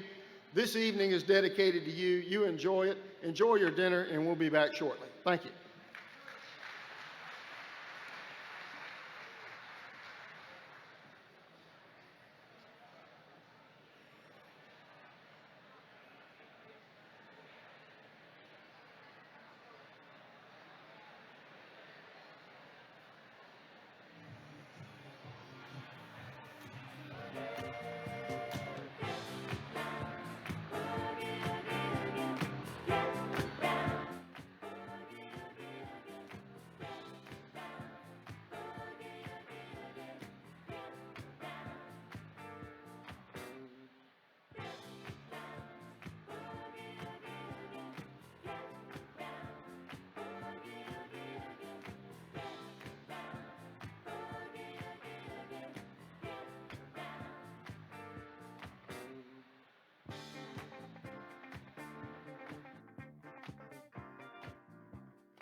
All right, everyone, it looks like we have a break before President Trump will be taking the stage. Everyone is now enjoying their dinner, and we will be hearing from the president here shortly. We are in South Carolina tonight on the University of South Carolina campus. I'm Vanessa Broussard with RSBN. It's a pleasure to be here with you on this Saturday Night America. We've been with you all weekend, first in Washington, D.C. on Thursday, where President Trump unfortunately went before a federal judge there to plead not guilty to those 4 charges brought against him. And then yesterday, last night, we were in Alabama for the Alabama GOP state dinner, where President Trump was the guest speaker. And tonight we are in South Carolina for the state GOP dinner featuring President Donald Trump. So we've been on the road with the Trump train this weekend, and it's been a blast meeting people from all over the country. And, you know, whenever I went into Washington, D.C., I was just telling a guest here tonight that I didn't know walking in what to expect, because we are in the belly of the beast, as you could say, a very liberal city. 95% is the number that President Trump put out of anti-Trump residents. And so when I walked in, I did not know what to expect. But to my surprise, there were a lot more Trump supporters there at the hearing than protesters. There was only a handful of protesters, but a lot of Trump supporters. So that was absolutely great to see there in D.C. So we've been having a good time last night and tonight since then, meeting people in Alabama and South Carolina, and the hope and the happiness that they have that President Trump is standing strong and not backing down to support the American people and save this country yet again. He did it for 4 years, and he has a job to finish, and I believe that he has a lot of work on his hands. He has a fight ahead of him, probably the biggest battle of his lifetime, but he's willing to do it. He's standing strong, and if anyone can do it, President Trump can absolutely 100% do that. Okay, we have now with us Andre Bauer, who is the South Carolina Senior Advisor. Hi, good to see you. Hello. Welcome to Trump country. I love it here. This is my first time to South Carolina. Come on down. Everybody else is moving here. We got a good thing going. That's what I heard just a moment ago. I was talking to Representative Fry, and he said this is like the perfect place for tourism. Not only tourism, but we're one of the biggest countries in the nation now for in-migration. And so the demographics are shifting here quickly with so much influx in population. But that's because we pick presidents and we do things right here in South Carolina. We got a supermajority in the House, in the Senate, and constitutional officers. We got some great things going on, but you're getting ready to see in just a few short months who the next nominee will be. We've been doing it for a long time here, and we've gotten it right every time but once, when we nominated Newt Gingrich, who would have been a great nominee. That's the only time South Carolina picked the nominee and got it wrong, but we picked it right in 2016, and we're going to do it right again next year. Okay, well, I see some endorsements coming in, and so things are starting to take form and take shape, so we're excited to see that from South Carolina shortly. Let's talk about, what everyone is thinking about right now, President Trump and these false accusations against him. What are your words about what's happening right now in these indictments and charges against the president? What you're seeing is people more and more get behind the president. They're scared of what's happening.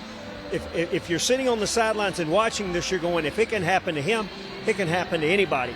And fortunately, he's got enough backbone to fight back, but a lot of us don't. And so we know we've got to have someone that's got resilience beyond belief. I don't know how the guy honestly gets up and does it every day, but thank God that we have that man willing to do it for another 4 years. The sad thing is he can only serve 4 more years. Isn't that sad? Maybe, hint, hint, one of the sons will come in right behind him. They're great as well. Okay, so President Trump, I wonder the same thing every day when I wake up. How does he do it? Have you been in talk with him since March when the first indictments came down? Have you seen him or spoken to him? I briefly spoke to him in Pickens when he came for a rally that had 75,000 people and didn't even have an interstate close to it. So you're talking about a rural area of South Carolina that many people turned out. I haven't personally spoken to him about it. I've spoken to some folks very close to him, and he's a fighter. He digs in, and he doesn't kowtow. He doesn't back down, and when you punch him, you better be ready to get punched back twice, and that's what we've got, and that's why people are drawn to him. Leadership's hard to find this day and time. There's a lot of folks that'll learn the talking points and tell you all the great things, but there's very few deliver, and we don't have to think whether he'll do it. We watched 4 years of record employment, record economic development, no problems around the world. No one dared step out of line. We didn't have to send troops, and we had a border that was secure. We had things rapidly change. Since then, it's gone vastly the other way. And I think you're seeing even folks on the other side. I worked across party lines a lot. You're seeing some of the folks on the other side a little bit scared of what they've seen happen lately, and they want to change. And I think you're going to see some crossover come. South Carolina for the last 3 decades has gotten harder and harder in backing Republican candidates. This was a heavily Democrat state only a few decades ago, but the Republican Party's come up with the right message, and they've delivered on that message at the state, federal, and local level. And so we're seeing the results of that, and that's why so many people are moving here. But this, make no mistake, is Trump country. You're going to see a huge victory for Donald Trump in the primary and in the general. We're going to live reform. We just got to make sure that it happens around the country. All right, so you're predicting that Donald Trump will be the man for South Carolina? Not only will he be the man for South Carolina, but he'll be the next president of the United States. Yes, he will be. But, you know, we have a fight against us. And when I say we, that means President Trump, because he's standing before us. They're trying to bring him down so they can get to us. But I like that quote you said. Pay attention to this at home. When you punch President Trump, you better be ready for 2 punches back. If anybody can do it, President Trump can do it. He's a counterpuncher. You've seen that from the beginning. Look, in 2016, Mike Huckabee's a personal friend of mine, and I was in Iowa with him. And when we realized that probably wasn't going to work out, he and I sat down and talked, and we went and saw Donald Trump speak at a college. He didn't do the debate. I don't know if you recall going back there. And when we left there, I came back here and I endorsed Donald Trump, met with him in Myrtle Beach. And since then, it's gotten better and better and better. But I've seen people run time and time again, and so often they delivered on some of their campaign pledge. Donald Trump did everything he said he would do and more. And if you get down to the nuts and bolts about politics, you want results. You want your life, your children's life, and the people around you to be better. We saw 4 years of unbelievable growth and prosperity in this country, and almost everyone would agree that they'd like to get back to that. And it continues to go in the opposite direction every day. So we've got somebody willing to fight. I don't know how he does it. I'd like to know what he eats for breakfast. Because I want what kind of vitamins he's taking. Golly, the guy's unbelievable. But it's an exciting time. South Carolina is indicative of what the rest of the country thinks. That's why we pick presidents here in South Carolina. That's why we're early in the picking process. And we're looking forward to a spirited debate. And at the end of the day, Lee Atwater from South Carolina said it best. We want a big tent. So the few out there that aren't supporting Donald Trump right now, I think they'll come into the fold. And I think after you hear the speech tonight, you're going to have a lot more folks going, there's only one horse for this race. Now, you did say that you're actually speaking to people on the opposite side who are willing to come over. We're seeing that some, too. You think we're going to see more of that? You're going to see more and more of that. I saw it when I served in the legislature. We had a very slim margin in the House, and we were actually in the minority in the Senate. Now we've got a supermajority in both parties. All constitutional officers are one party. And we've got 7 Congress people in this state, and only one of them is a Democrat. It's getting tougher and tougher to find them in South Carolina because we're right on point. We're not just good on messaging, we're good on results. And at the end of the day, you want results. You want results that make your life better and more secure. That's Donald Trump's message. That is Donald Trump's message, and I'm sure for South Carolina, you saw a lot of help from the Trump administration for the state. I'm sure you're not getting a lot of help in different aspects from the Biden administration. Let's talk about that. Is there anything, I'm from Texas. Immigration's huge. The Biden administration is keeping the border open, and so Texas is having to use our state guards to protect the border. What is South Carolina having to do that the Biden administration is not doing? Well, it's a cliche, but we're all border states. Now, we're all affected by illegal immigration. Look, my great-grandparents came over here the legal way, did it the right way. If we need to make it a little easier for people wanting to come and be a part of the dream, I'm not opposed to that. If you want to love this country, if you want to be an American, if you want to learn about the history of the country, if you want to engage and be part of it, come on, we'll welcome you in. Legally. But if you're just here to drain off the system, that's not what this dream's about. That's not what this country's about. And I think there's a clear difference in what the two parties are selling right now. Look, I got some great friends that are Democrats. But at the end of the day, their party is not selling the same thing that we are. And I think that's why you're seeing the results you do in South Carolina. And President Trump's got the right message. If you sit and listen to it, you can't help but agree if you're an American. And so it's an easy product to sell when he says, this is what I've done, this is what I want to do in the future. You almost have an aha moment even if you're not for the guy. Absolutely. And, I've never in my lifetime seen anything like the MAGA movement, and it keeps growing and growing. The more they attack him, the left attacks him, the bigger the movement grows. I'm not sure Taylor Swift could turn out 75,000 people in South Carolina. And Donald Trump did it on a hot Saturday when folks could have done a multitude of other things. And again, they drove to a rural part of South Carolina. They didn't come to downtown Columbia. 75,000 fans to sit there and wait to hear his message. It's powerful. Nobody has turned out that. It's records for politics. Nobody's done that. It's never happened before. And so what you're seeing is not just a political race. It's a movement. It's a message. It's an undercurrent of the hardworking folks that sometimes really didn't engage in politics, but they're fed up. And he is the only person that relates to these folks, speaks their message, and says, this guy can make a difference and really help us. Absolutely. I agree with you 100%. Any last messages you have for South Carolina and the American people? Stay tuned. Look, I tell everybody, reach out to your families, your friends, your enemies. Talk to anybody you can about why Donald Trump's the right person for the job. Our biggest problem is, there's a certain segment of the media that doesn't want to talk about it, that doesn't want to tell you how great the things he's done, his accomplishments, how he's made your life better. In fact, they try to tell you things that aren't even true. And so you almost need a truth meter on anything you see now. It's messaging, because so much of the messaging is in fact flawed. Well, we tell the truth here on Right Side Broadcasting Network. We're conservatives. We love God, we love America, and we love President Trump. That's why your station is growing as well. Thank you. Well, we hope to see you soon. Thanks for stopping by and talking with us. Enjoy your dinner. I know it's dinner time, and that we took you away from dinner. Spend a bunch of money here in South Carolina. We can use the tax base. I need to come back with my family to one of your beaches. Come on down. We'd love to have you. You might decide to stay. I might do that. It's been great, and the people here, the hospitality is wonderful. I'm glad you had it. Look, we're going to have the president here a lot more.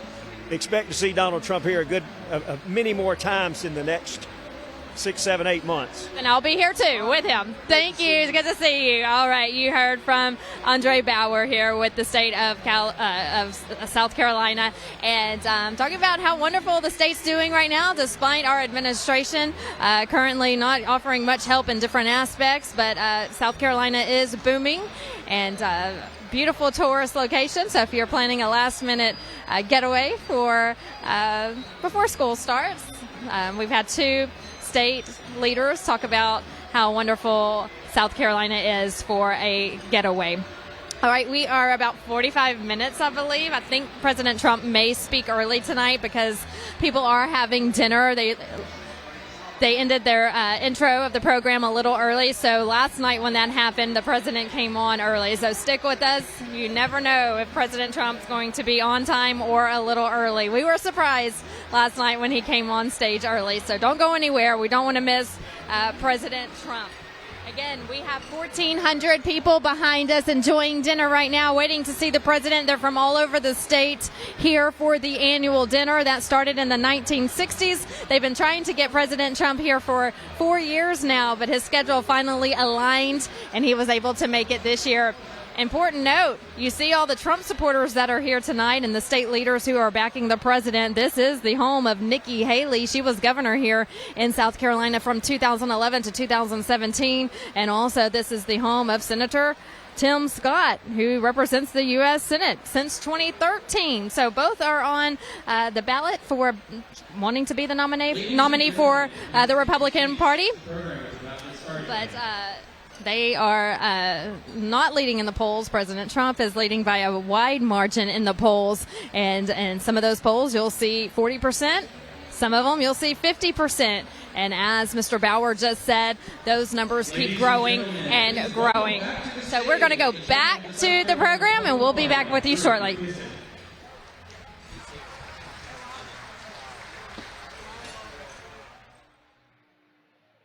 All right, good evening again. Thanks again for being here and for all that you do for our party. You know, we come here this evening with a lot to celebrate. Celebration of our party and our conservative principles, and obviously you who help make all that we do possible.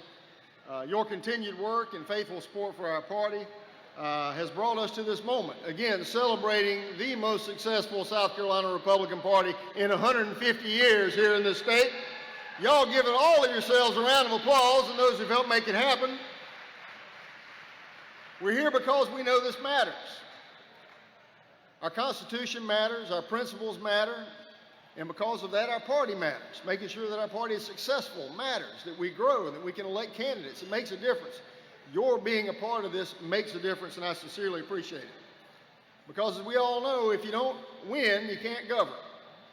They don't call the guy or gal who lost and ask him what the tax rates ought to be, or whether or not we ought to have CRT in our schools, or what the immigration policies ought to be. They don't get those calls. We got to win the elections. That's the business of our party, is winning elections. The Republican Party is in the business of beating Democrats, and business is booming here in South Carolina, I can tell you that. In fact, in 2022, we had the most Republican wins in the history of South Carolina. Not only did we win every single statewide office, we won more sheriffs, clerks of court, probate judges, coroners, county council majorities. The biggest Republican legislative majority since Sherman left town. Not only that, but we defeated the second highest number of incumbent Democrats of any state party in the entire country here in South Carolina in 2022. The only state in the country, only state that beat us was West Virginia. They beat us by one Democrat, and I think that's just because they had too many Democrats still left to beat in West Virginia. But I'll set that aside. But not only that, the biggest measure of our success, in my opinion, is a straight ticket vote. I think we're one of about 9 states that still have straight ticket voting in this country. And for all those years that we have thought of South Carolina as a red state, as other states, folks in other places around the country have looked at us and thought of us as a red state, the first time in the history of South Carolina that we beat Democrats on straight ticket voting was just 7 years ago. 2016, we beat them by 2.5 points. In 18, we beat them by 8 points. In 2020, we beat them by 17 points statewide on straight ticket voting. And in 2022, we beat them by an incredible 27 points statewide on straight ticket voting. Again, because of so many of you in this room and what you've done for our party and helped make it happen. In addition to that, doubling the size of our manpower, and again, as I pointed out, the incredible growth we've had in our Elephant Club all around the state. But winning does not just happen by accident, right? It's a project. We got to have a plan. We got to focus on fundamentals. We can't take it for granted. The bottom line is, if we don't do the fundamentals, communicating a good message that resonates with our voters, organizing the manpower that we need to get out our vote, and then raising the money to make number 1 and number 2 possible, then we are not doing our job. And I'm here to say we have been doing that job here in South Carolina in spades. And again, I can't thank all of you enough for helping make that happen. We can't get comfortable, though. We can't get divided. You know, a road to a Democrat majority runs through a divided Republican Party. Do y'all agree with that? Right? That means, you know, we have primaries, and that's great. But after the primaries are over, we got a nominee. And we got a nominee, we get together, we got one team, and we work together, and we make sure that we win, period. End of discussion. We've built on the foundation of a lot of hard work from folks who've gone before us. Again, we were a tiny minority 40 years ago, even 30 years ago. But year by year, election by election, folks did a lot of hard work. And we all here today stand on the shoulders of those folks who've gone before us. So I would like right now, if we would all just take a minute, remembering those folks who worked and organized county parties before you did, some of the folks who were party leaders and party chairmen before I got here, all of those folks did a lot of hard work to get us here. Give all of them a round of applause right now, if you would.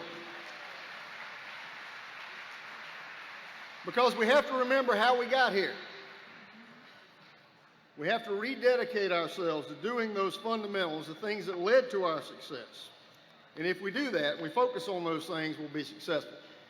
As I've said before, and I'll say again, we got to remember the law of the jungle. What the law of the jungle says is if you sit still long enough, something's going to eat you, right? Well, we can't afford to sit still because the things that we believe in are too important for us to sit still, and we're going to keep working, and we're going to keep beating Democrats up and down the ballot and all across South Carolina. Y'all make it possible. Thank you so much.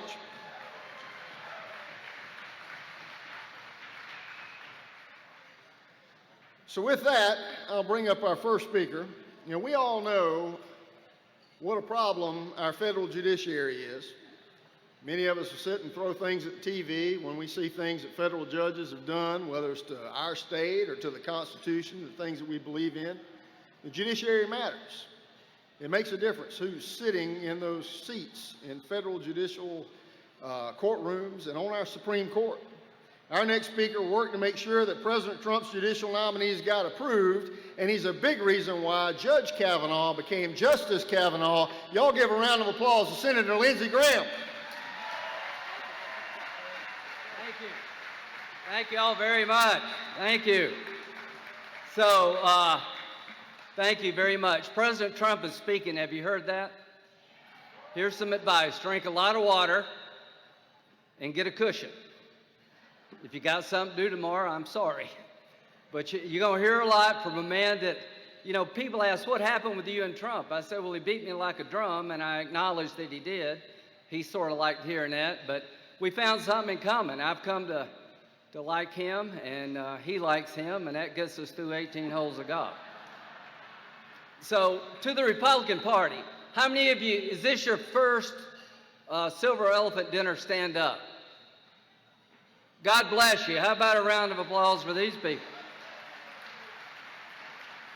How many people have been here 20 years? Don't stand up. You're like me, you probably can't.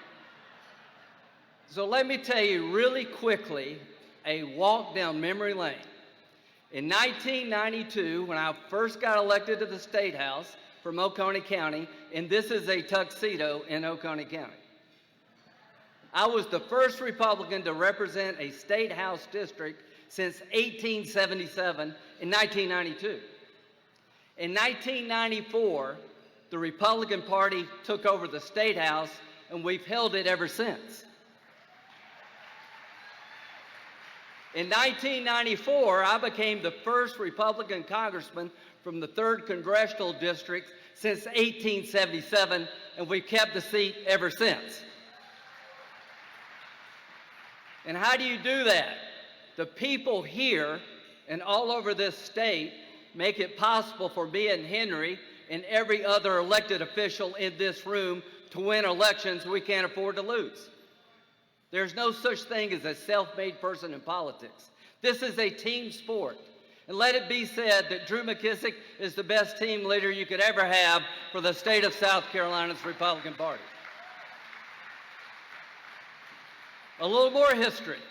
In the last 7 presidential primaries, Henry, 6 of the 7 winners went on to be the Republican nominee for president. We know what the hell we're doing here. So the bottom line is we've got a good thing going. We're growing the party, not shrinking the party. We're going to be stronger, not weaker over time. I've seen it happen in my lifetime, and my goal is to work with you to make sure that the best days are ahead for the Republican Party in the state of South Carolina. Look what's happening in North Carolina and Georgia. We're not going to let it happen here. We got great state leadership. We got the best governor anybody could ever hope to have, and an awesome first lady. We got leadership in the State House that's actually signed a paycheck and knows what it's like to create a job. Thank you to everybody serving in the State House. Now tonight, we got a man's got a heck of a story to tell, and he's going to tell it. And it may go on for a while. We got people running for the Republican presidential nomination that I'm impressed with from top to bottom. We got homegrown people running for president of the United States from South Carolina. I love them both. We got really talented people. But you're going to have a contest here next year about picking a new president. I can't wait.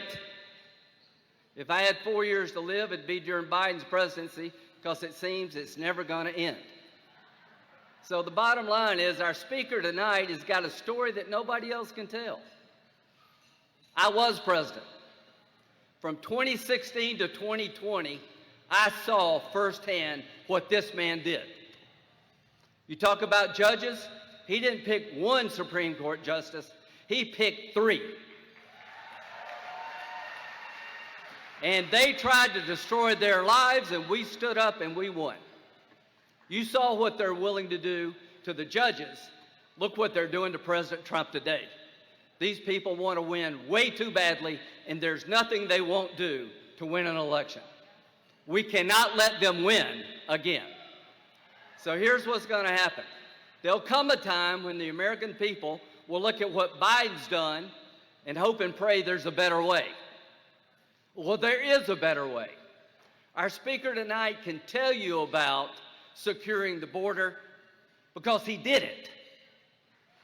In December of 2020, we had the lowest illegal immigrant crossings in the history of the nation. Why? Because Mexico was afraid of Trump.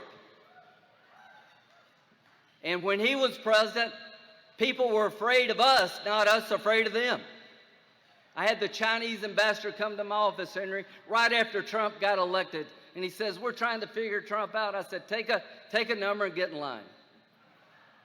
The one thing I can tell you, you better not screw with this guy or you regret it.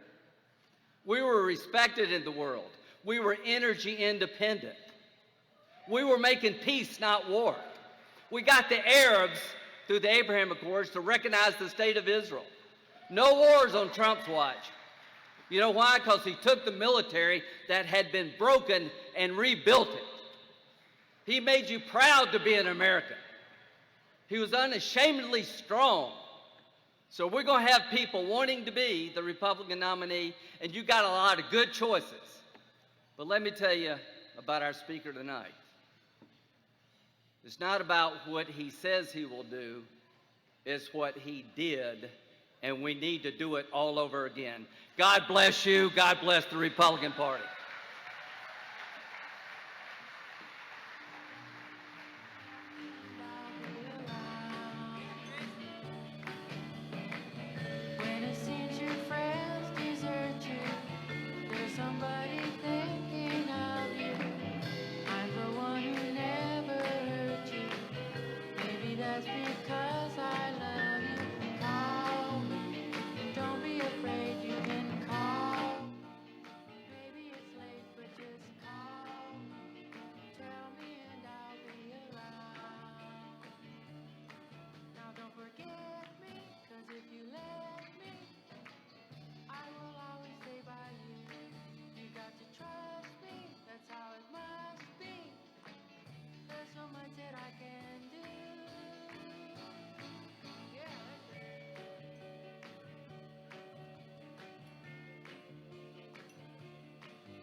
All right, you just heard from Senator Lindsey Graham and also the GOP chairman as we prepare for President Trump to come on stage here at the South Carolina State Dinner, their annual dinner. I'm Vanessa Broussard, reporting to you live from the University of South Carolina. Beautiful university here, beautiful grounds, saw the football stadium. It's gorgeous, and it's just been a pleasurable time spent here in South Carolina. If you're following us on Rumble, make sure that you click on the link Locals and get exclusive content there. If you're following us on Truth Social, we're there as well on RSBN and also rsbnetwork.com. Go ahead and follow me also on Truth Social at Vanessa Broussard. And if you're on Instagram, you can follow me there as well. Instagram at Vanessa Broussard News. What we're expecting to hear from President Trump tonight, of course, the latest in the news, his current indictment this week being handed to him in a federal courthouse in Washington, D.C. regarding the January 6th incident and also the 2020 election. President Trump spoke about that last night in Alabama. We are thinking that he will talk about that again tonight. Last night, giving you some clips from what he spoke about. He says these are fake charges that are brought against him, which he says the Biden DOJ waited until he dominated the polls right in the middle of his election to bring these charges against him right in the middle of his campaign, calling this election interference. And I agree with President Trump. If he apparently, as they claim, did this back in 2021 at the start of the year in 21 in January, why wait 2.5 years? Because they see President Trump dominating the polls. They see how strong you are in the MAGA movement, and they're fearful. And so they're trying to bring him down.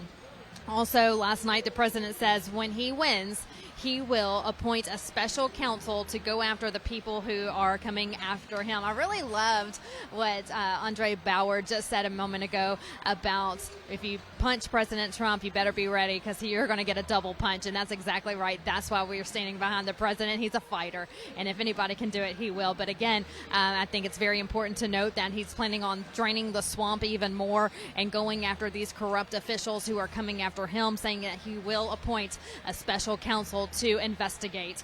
He spoke a lot about that last night. So again, we're expecting him to speak about that tonight. Also talk about his plans for not just South Carolina, but for the rest of the 49 states here in America and how he can help save our country with your help. You know, people say and ask, how does the president do it? I don't have an answer. I have no idea because I wonder the same thing every day. How does he do it? How does he stay motivated? How does he keep going when the devil is attacking him in a sense that we have never seen before? Like, this is terrible what they're doing to the president. And so how does he do it? We don't know, but we have to stand behind him and keep going. And when he says that he's going to keep fighting, he will not lay down and surrender and go back to his lavish lifestyle that he had before he came down those golden escalators. He's here to save America, and he's got a fight ahead of him, and so we're going to back him on that as well. So he's going to talk about his accomplishments as president, those 4 years, talk about immigration, talk about the economy, talk about being energy dependent, talking about foreign policy. So he hits on all of that a lot of times in his speeches. And then he's also going to talk about Agenda 47, his plans for the next 4 years whenever he wins the presidency. But you heard it from Andre Bauer that he's expecting President Trump to be their person here in South Carolina, and we'll get an official word on that in the coming weeks from South Carolina. But just today here, the Speaker of South Carolina's House of Representatives, he endorsed President Trump. Muriel Smith endorsed President Trump today, so that's huge when the Speaker of the State House endorses the president. Taking a look back to 2016, President Trump won the election against Hillary Clinton by with 55% of the votes here in the state, and then in 2020 against Biden, he won the state as well with 55% of the vote. But we want to up the ante, keep it going. We want to win with 100% of the state. So come on out to vote in 2024. Grab your friends, your family, your church members. If you have girl groups and guys you play golf with, make sure everyone gets out to vote. And we put President Trump back in office. 55% got him over the hump and had him win what they're calling Trump country here in South Carolina. But we want to make sure that we keep this state red.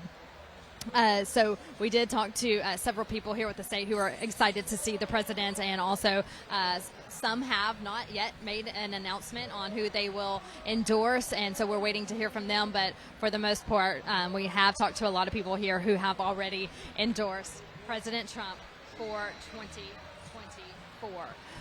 The economy, let's talk about that. You know, if you're feeling the pinch at the pump, I'm feeling it with you. If you're feeling the struggle at the grocery store, I'm with you there too. You know, I have a 19, almost 20-month-old baby at home, and diapers and formula and food and wipes, they're not cheap, and milk, and it's just expensive to support your family these days. And so going to the grocery store is expensive.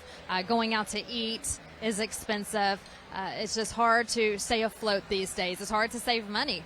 And so President Trump did a wonderful job of boosting our economy when he was in office. We didn't have these high gas prices and food prices and clothing prices. When you go to a clothing store, everything has gone up. Small businesses are struggling because people can't afford to shop right now.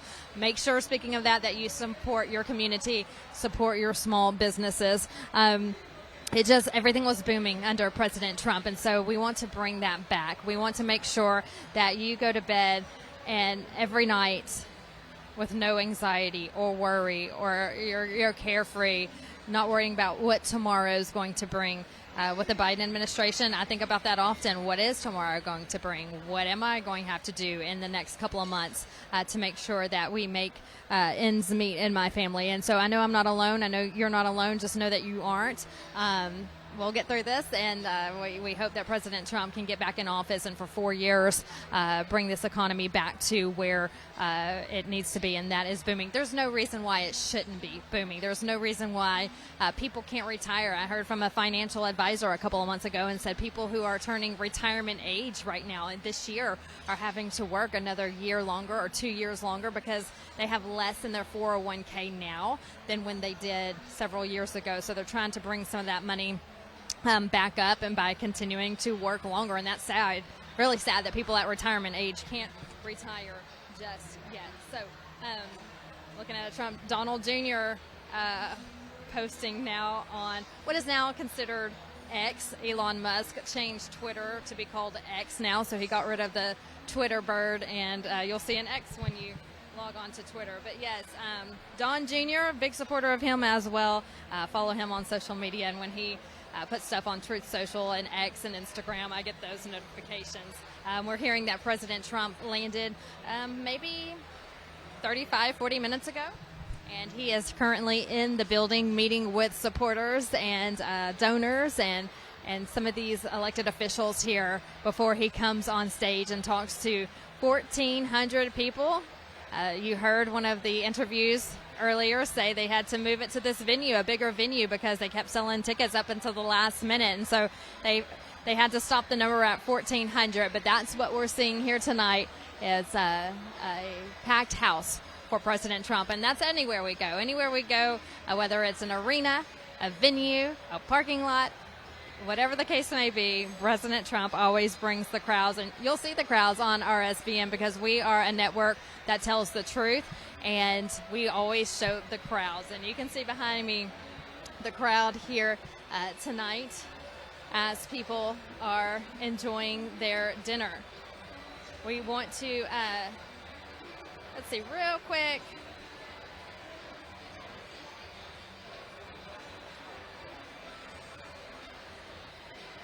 Okay, so we want to thank all of our viewers, of course, for watching us and sticking with us. And this is just getting started as we head into 2024. We're hearing from the Trump campaign is just going to get even more busy as the months progress. So as we head into the fall and, of course, into early next year when 2024, when the clock strikes zero and we switch to a new year, expect things to get wild. And not just wild on the campaign trail, wild for President Trump, too. I spoke about this earlier. I agree with Dan Bongino. He was on Instagram this week talking about what's next for President Trump and kind of warning the American people to be prepared for, we always hear the best is yet to come, but the worst is yet to come in this case. And I agree in the sense that we need to be prepared that there is an evil fighting President Trump, and that more indictments may come down, mugshots may come out. He may get jail time. We don't know. We hope that's not the case, obviously. But be prepared in case something like that happens. But if it does happen, don't lose hope, because the only person that can survive all of this is President Trump. So whatever happens in the future, whatever the case may be, the battle's going to get ugly. The fights are going to get ugly. There's going to be bruises. There's going to be scarring. But Donald Trump will get back up. He's Superman. He can do it. So President Trump will prevail. Good always prevails over evil. You know that. God always wins. The devil doesn't. So no matter how ugly this battle is going to get, the deep state is making sure they put up a fight. But Donald Trump is a even stronger fighter. One man with America behind him. We're coming in strong. We have a strong army behind President Trump. So get ready for battle. It's going to be interesting, but don't lose hope in the American dream and what's to come, because President Trump will make sure he's back in that White House in 2025 when he wins the 2024 election, and that he puts you first, not Ukraine first. That $1 billion that they're sending over to Ukraine once a month to fund their government will stay right here in America to help our veterans, to help you, to help all of these cities, to help back the blue. It's going to stay here in America.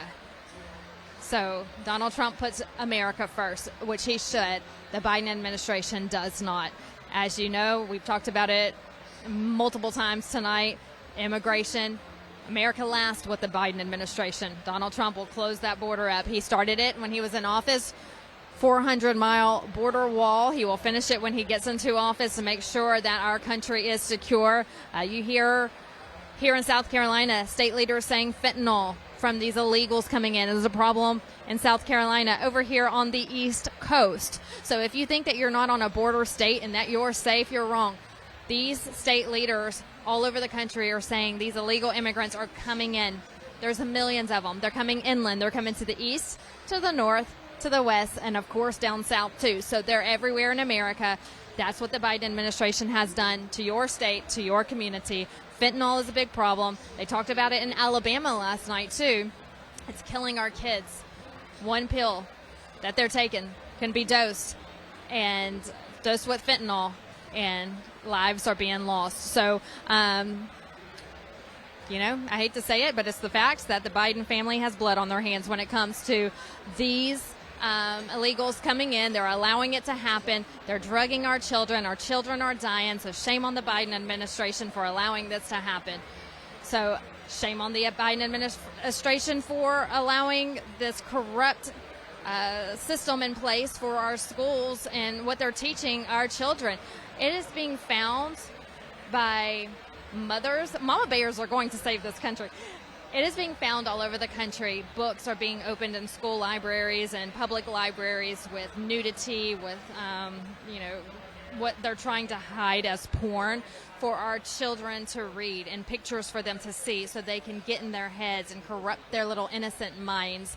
And so I want to really give a shout out to organizations like Moms for Liberty, Moms for America. There are multiple mother groups out there that I encourage all the mama bears to get in support of, that are protecting our children. And I'm telling you, I've become close with some of the members of Moms for Liberty, and those women are powerful. And you don't get in the way between the moms and the children, because they will put up a fight. So they're in it to save our kids, and we really want to thank them and encourage you to get involved with these organizations as well. Plenty of organizations out there for mothers, and they all have websites. So if you go to their websites, for example, Moms for Liberty, and they have chapters all over the country, and if you don't see a chapter in your state or in your city, you can start a chapter. There's actually tabs on these websites where you can start a chapter with maybe some of your girlfriends, and then it can start with your homeroom moms and school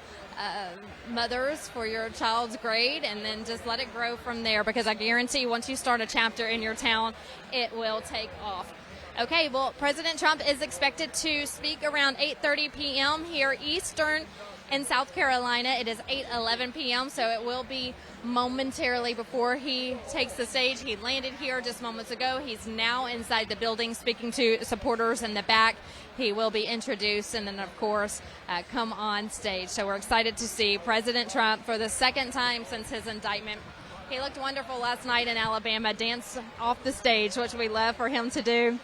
Actually, when his exit song came on, some of the crowd came to the stage and they were dancing, and they fed off of each other. They were dancing, he was dancing, and back and forth. So it's great to see him be in good spirits and just having a great time despite it all. And so we really are blessed to have President Trump in this country, and I don't know, he's my hero. If you can't tell, he's my hero. So taking a look at the crowd real quick, people are finishing up dinner, standing around talking and chatting with each other as we prepare for the speech. Again, we want to thank some of our sponsors for tonight. We want to thank Birch Gold. We want to thank Trump Tumbler. Go ahead and purchase yours today, Trump Tumbler. And also a family-run business, conservative business from right here in South Carolina. So South Carolina, we're in the state tonight. This is a South Carolina family-run business, small business, so make sure you support them. That's SoCar Chemical at socarchemical.com. 15 minutes away from the president taking the stage here tonight. What's next for the president? We know that there are some rallies being planned for the month of August and more events being planned. Those have not been announced just yet, but we know they are in the planning stages, so who knows? He could be coming to your state next. We do know that Mike Lindell has a summit coming up regarding the 2020 election where he says he has new information to release and also plans moving forward for the 2024 election. Look, I know it's hard to think about voting in future elections, but don't get discouraged by what you think happened in 2020 and the election that was stolen, or the election where ballots were being brought in the overnight hours while Americans were sleeping. So don't think that your vote will not count. It will count.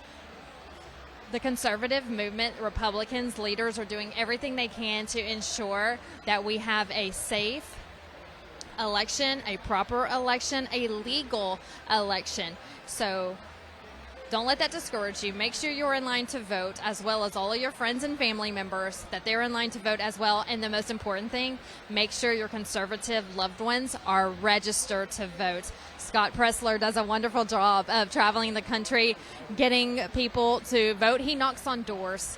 He goes and he sits at a coffee shop. And as people come in, he sits on his laptop and he says, "Hi, nice to meet you. Are you registered to vote?" And if they say no, he says, "I think you should be," and he gets them registered. So make sure that people are registered to vote. If you want to get involved to make sure we have secure elections, you can get involved in your county, in your city. You can be a poll watcher or a poll worker. The more eyes we have there, the better, to make sure everything is run properly and smoothly and fairly.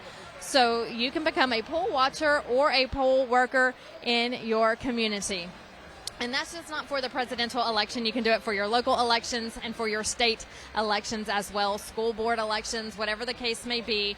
The more the merrier, the more eyes on these locations, the better, so we can ensure that nothing that's not supposed to happen is happening. So that's how you can get involved in your hometown. So if you're just now joining us, it is a wonderful, beautiful day here in South Carolina. My first visit here, I'm actually loving it, enjoying it. Everyone has great hospitality, has been so nice and beautiful as well. So when we cross the Georgia and South Carolina state line, Georgia's gorgeous, of course, but South Carolina is gorgeous as well. So it was a beautiful drive today from Georgia. We went from Alabama to Georgia to South Carolina. Gorgeous drive. So these states are doing very well in making sure that they're beautiful, the people are beautiful inside and out, and we really appreciate the welcome that they have given us while we've been here with RSBN and for this Trump event. All right, I'm going to step aside again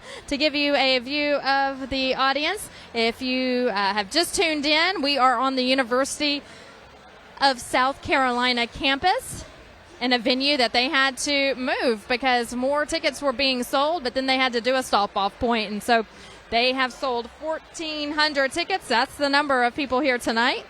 All a fundraiser for the state GOP, so they can win at the local levels, state levels, national levels. Keep South Carolina red. That is the goal here tonight. And President Trump is going state by state, making sure that happens. And as you've heard, we say it all along, that MAGA movement is something that we have never seen in our lifetime. It's wonderful to see. It's growing by the day. The more they go after Trump, the higher the numbers grow when it comes to the MAGA movement. So keep staying strong. Stay on that Trump train. It's going to be a fun ride here as we go into 2024. Right Side Broadcasting Network is your campaign headquarters. We'll be there with you along for this ride. Please welcome back to the stage the chairman of the South Carolina Republican Party.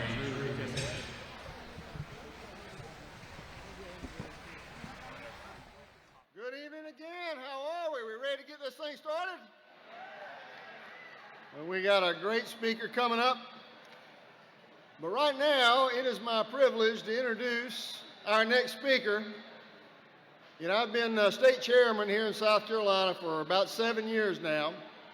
And in that time, I've noticed the average state chairman in the country, in the RNC, lasts only 18 months. 18 months. Well, our next speaker is the longest serving state party chairman in the history of South Carolina. And he's well on his way to being the longest serving governor in the history of South Carolina, Governor Henry McMaster. Give him a round of applause.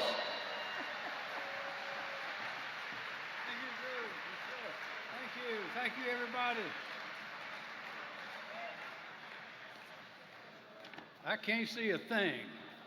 Y'all all, there you go. Well, y'all welcome to the Silver Elephant Dinner. We've had a lot of these. They are great. We are delighted to have Donald Trump with us here tonight, President Trump. He'll be out in just a minute. I want to thank all the donors. Y'all know we cannot do it without money. You cannot have a political victory. You can't have good candidates without money. We got an expression. It says there are two kinds of political candidates: those who are willing to ask for money and losers. And we're not planning on losing. So thank you for the money. My wife, Peggy, my favorite wife, Peggy, is here tonight. Peggy, stand up, raise your hand, girl. Hey. Drew and Amy said they celebrating their 7th anniversary. Well, Peggy and I just celebrated our 45th.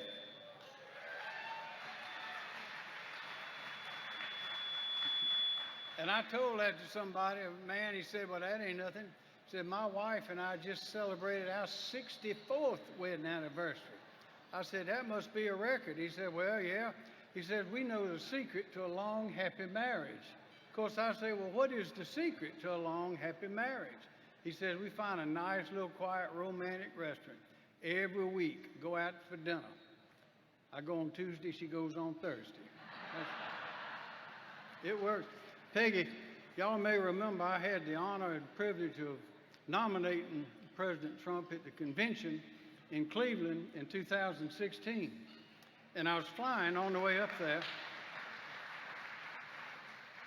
And I called back to Peggy and I said, Peggy, can you believe it? In your wildest dream, did you ever see your husband, Henry, nominating Donald Trump for president in Cleveland, Ohio?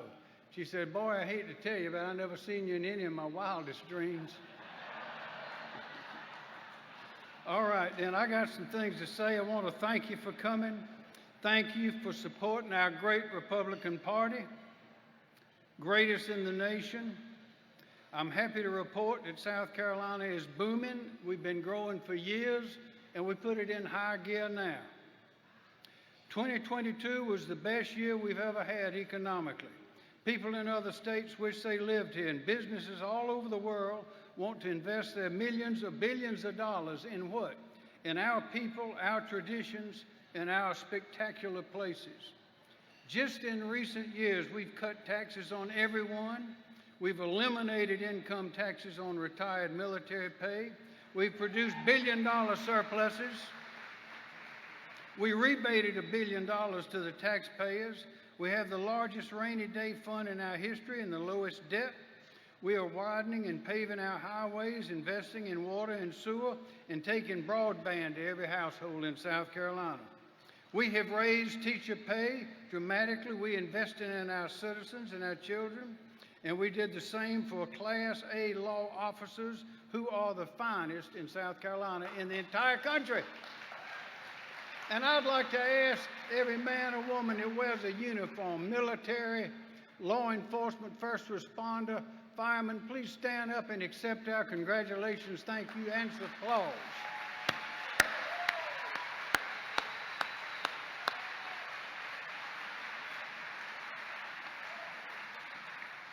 Ladies and gentlemen, that's where our stability comes from in this state. Those people wearing those uniforms, and our farmers and others have their feet firmly on the ground. And that's why we are stable. That's why people want to come here. We provided 4-year kindergarten statewide. We also provided millions in scholarships for our technical colleges, best in the country, and for high-demand jobs. And as you know, in South Carolina, everybody all over the world knows we make things in South Carolina. We provided millions in scholarships for the technical colleges, millions. We've succeeded in placing a full-time trained law enforcement officer in almost all of our 1,200 public schools in South Carolina, and we have provided a unique facility for them and school personnel to train for emergencies here in South Carolina. We've established the Governor's School for Agriculture at John Delahowe in McCormick, joining the Governor's School for Science and Math in Hartsville, and for Arts and Humanities in Greenville. Soon we will have a College of Veterinary Medicine at Clemson University. We calling on brain power. We've installed at South Carolina State University, the University in South Carolina, and Clemson University as the academic partners for the Savannah River National Lab. And we've established our relationship with the U.S. Army's Cyber Command at Fort Gordon, Georgia. We're on a roll. And you know, we're the only state in the country that has guaranteed anyone leaving the United States Army, if you come to South Carolina, we will guarantee you 5 job interviews right here in South Carolina. We value our military. During the pandemic, unlike many other states, we utilized our common sense and did not close down, preserving the opportunity of our companies, many of them, to have their best years ever. We held college tuition increases to 0 for the past 5 years and have provided millions in youth scholarships. And, ladies and gentlemen, we have preserved thousands of acres of our unique lands and waters for future generations, and we're still counting. And for any of the fentanyl criminals out there, y'all take a listen to this. I signed a law just recently that guarantees if you trafficking in fentanyl in South Carolina and hurting our people, particularly if you got an illegal gun, you going to jail for a long time. Maybe your grandchildren will come see you.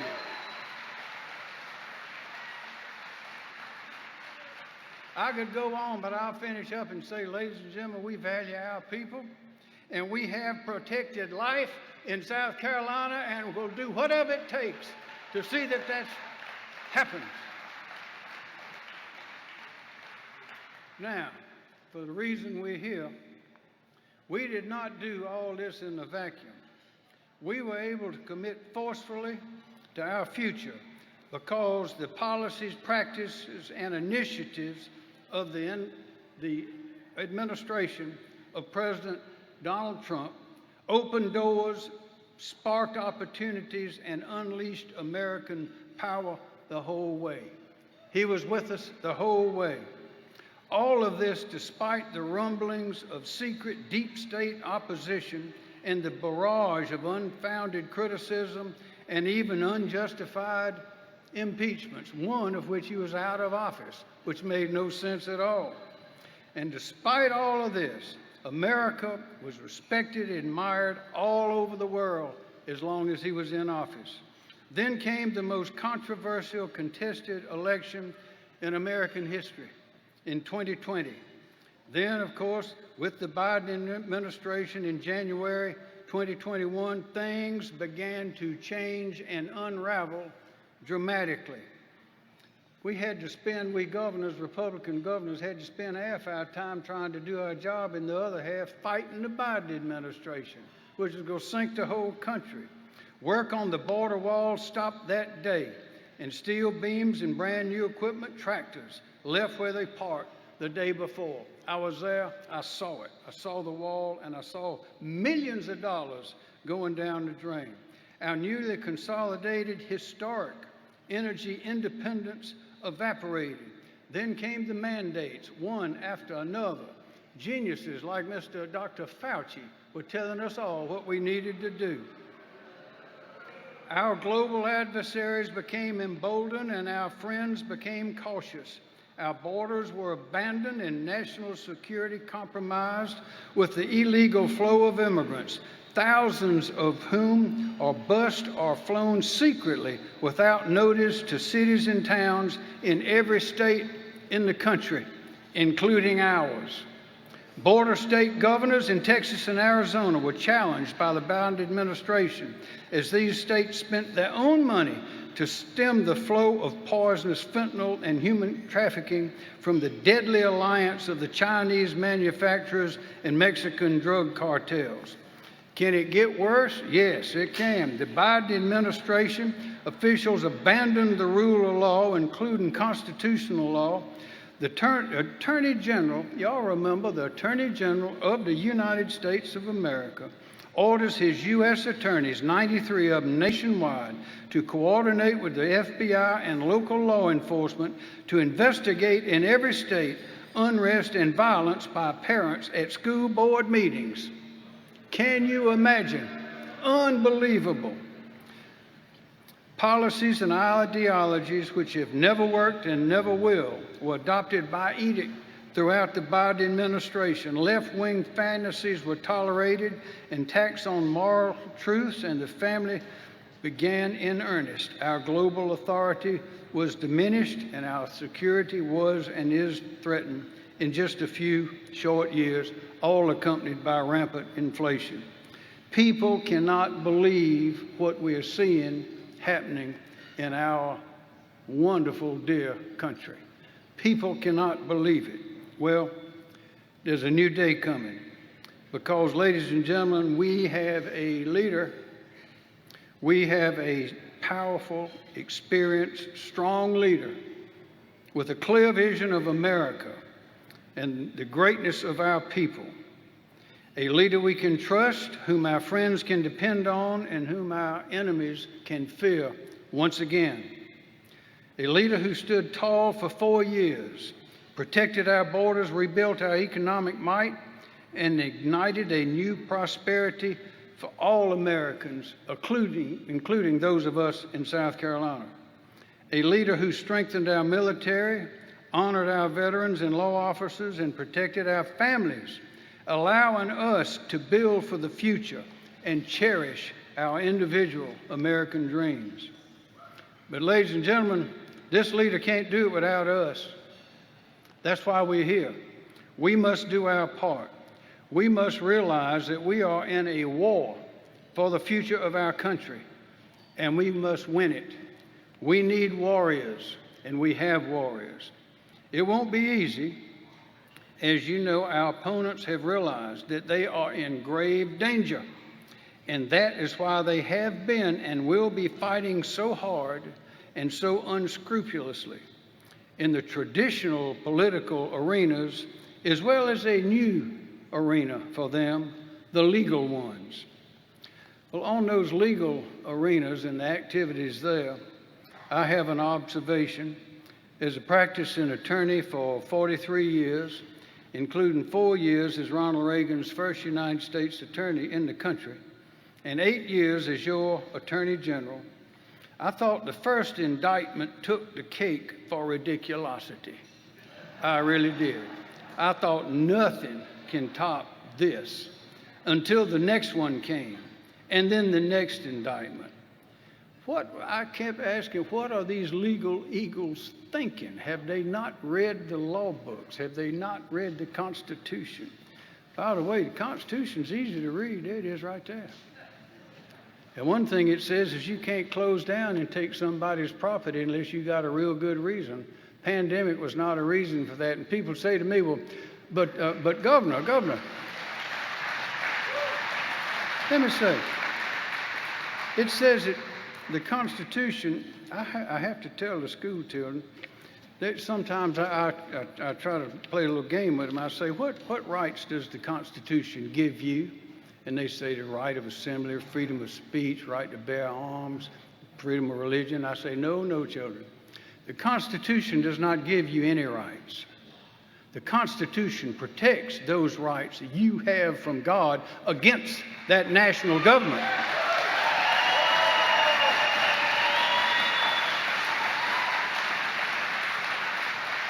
The states were here before the federal government.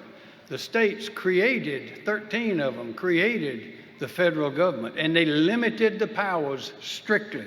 And they're in the Constitution. You can read them, and you notice they're the ones where one size fits all. That's all they're supposed to do. Here it is, Section 8. They can collect taxes, imports, duties, borrow money. They're good at doing that. Regulating commerce with foreign nations and among the several states, that's interstate commerce, and the Indian tribes, to establish a uniform system of naturalization, to coin money, punish counterfeiting, have post offices, constitute courts, punish piracies, to declare war, to raise and support armies, provide and maintain a navy and naval forces, and just a few other things, and that is all. Those are all the powers that the states gave to the new government. And they've overridden all of them. And some people say, well, the pandemic, that was an emergency. We had to do something. Say, no, that is, the Constitution was written for emergencies. That's what you always have to go by. And the reason we get in trouble with our national government, the reason they are ruining the prosperities of our states is because they don't believe in that Constitution. Well, we're going to teach them a lesson. We're getting ready to have an election. We're going to teach them a lesson. But as an attorney, as I mentioned, that first indictment took the cake. I was wondering what they are thinking, and it occurred to me that modern medicine has come a long way. But I don't think anything short of a brain transplant is going to help such prosecutors. I don't. And as to cases, ladies and gentlemen, a legitimate case, civil or criminal, must be based on the law and the facts. And the law must apply to the facts. These cases against Donald Trump do neither.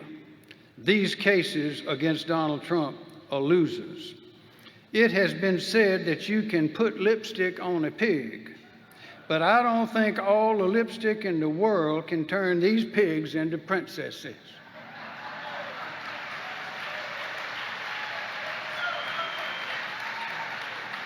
So, my friends, South Carolina's future is bright. America's future is bright, and we have it within our power to make America great again, greater than ever before. And our leader is here. He's behind the curtain, and he is ready. Ladies and gentlemen, will you please welcome the former and next President of the United States, President Donald J. Trump. Where at least I know I'm free, and I won't forget the men who died, who gave that right to me, and I gladly stand up next to you and defend her still today, 'cause there ain't no doubt I love this land. God bless the USA.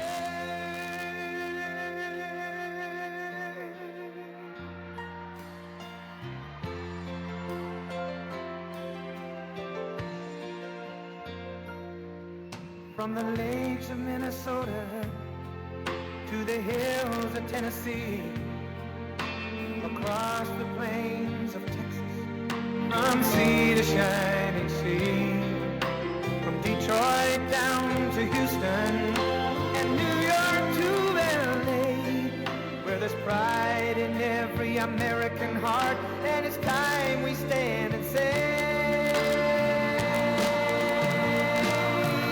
that I'm proud to be an American, where at least I know I'm free, and I won't forget the men who died, who gave that right to me, and I gladly stand up next to you and defend her still today, 'cause there ain't no doubt I love this land.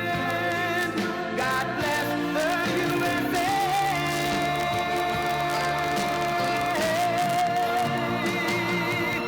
And I'm proud to be an American, where at least I know I'm free, and I won't forget the men who died, who gave that right to me, and I gladly stand up next to you and defend her still today, 'cause there ain't no doubt I love this land. God bless the USA.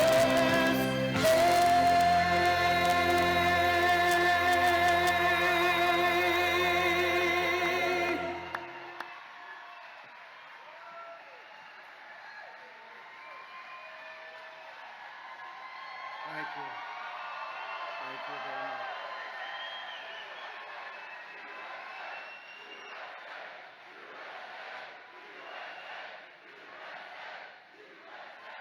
Well, thank you very much, and it's great to be back in South Carolina. Thank you. Home of the legendary First in the South primary. We kept it that way. You know that. We kept it that way. First in the South. In 2016, South Carolina gave us 44 out of 46 counties. That's not so bad. It's a record. That was on primary day, and I can't wait to win all 46. We want to do 46 this year. February 24. I want to thank South Carolina GOP Chairman Drew McKissick, good friend of mine. He's done a fantastic job, and we appreciate it, Drew, wherever you may be. Drew, thank you very much. What a great job he's done. Also, we want to thank your amazing governor. You know, when I wanted some people to endorse me in 2015, and I said, who's that lieutenant governor? He looks pretty good. We skipped over somebody else very quickly. His name's McMaster. He's got a fabulous family, a fabulous wife. I said, I got to get his support if we have his support. And I got his support. And I'll tell you what, he worked about 30 hours a day. And Peggy was with him. I'll tell you that. And they worked, and we ended up winning, and we had his support. And he's my friend, and he's been a really great governor. And I just want to thank you very much. Henry and Peggy, thank you very much. You have really been a great governor, too. And he actually kept his state open, you know, unlike some people that say, gee, you kept it open. No. A lot of beaches were closed. The place was closed and locked up. You did a great job. A friend of mine and a guy who really understands politics. I think he understands politics better than anybody. That's why he keeps getting elected once. And I'll tell you something, you have a good man. He's a good man, and he loves you, and he loves this state. He's controversial, a little bit like I am. We maybe don't always agree on everything, but he's got a little controversy, but he's smart as hell, and he does a fantastic job for your state. Senator Lindsey Graham. Senator, thank you, Lindsey. Thank you. And he does a great job. And he's been with me, and I appreciate it. Solves a lot of problems, this man. Also, you have some incredible representatives that have been with me from the beginning. Joe Wilson. Where's Joe? Joe Wilson. I love it. I never forget his little outburst. Nobody knows what I'm talking about with that word, that little outburst. Where is Joe? He stood up. Where the hell are you, Joe? He stood up and he spoke from the heart. And we love him. Thank you, Joe. William Timmons. William, thank you, William. Thank you. Great job. And somebody that came in on the fly, and he's Fry. Russell Fry. Where's Russell? He went in and he did a job. Thank you, Russell.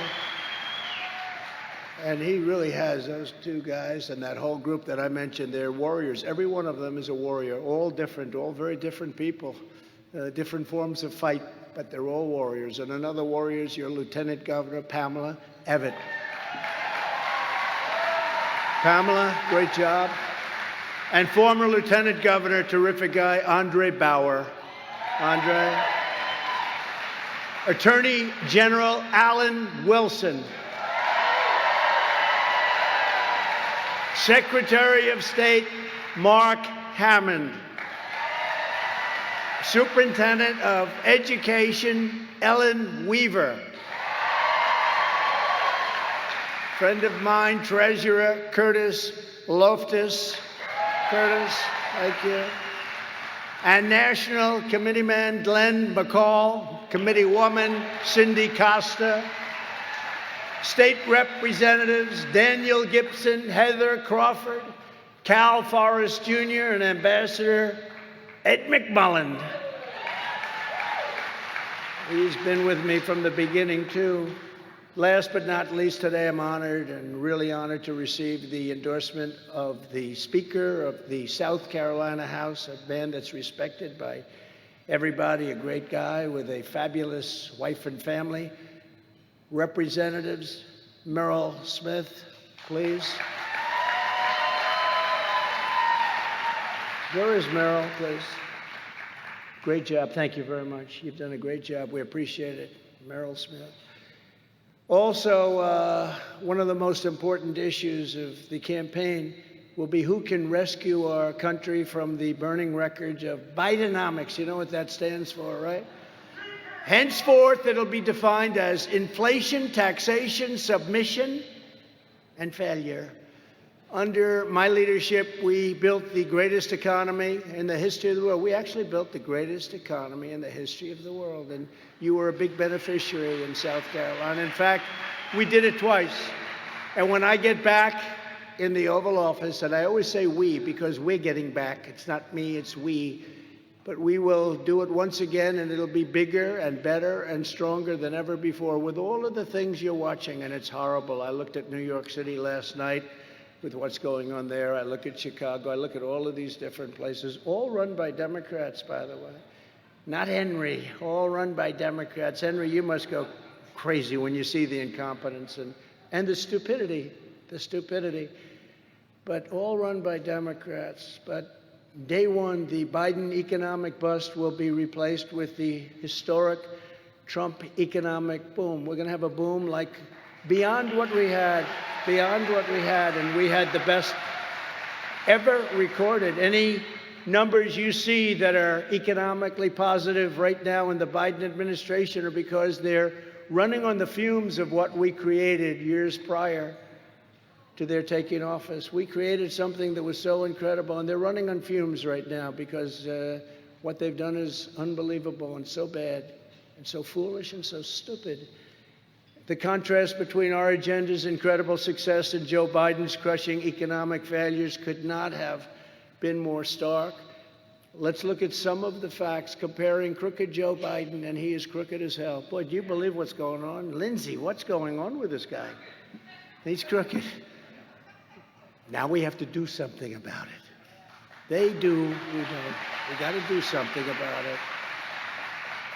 I think it's up to $32 million so far they've caught, $32 million. And that's peanuts. That's what they've caught. And Jamie Comer and Jim Jordan have done an incredible job in their committees. They really have in finding out.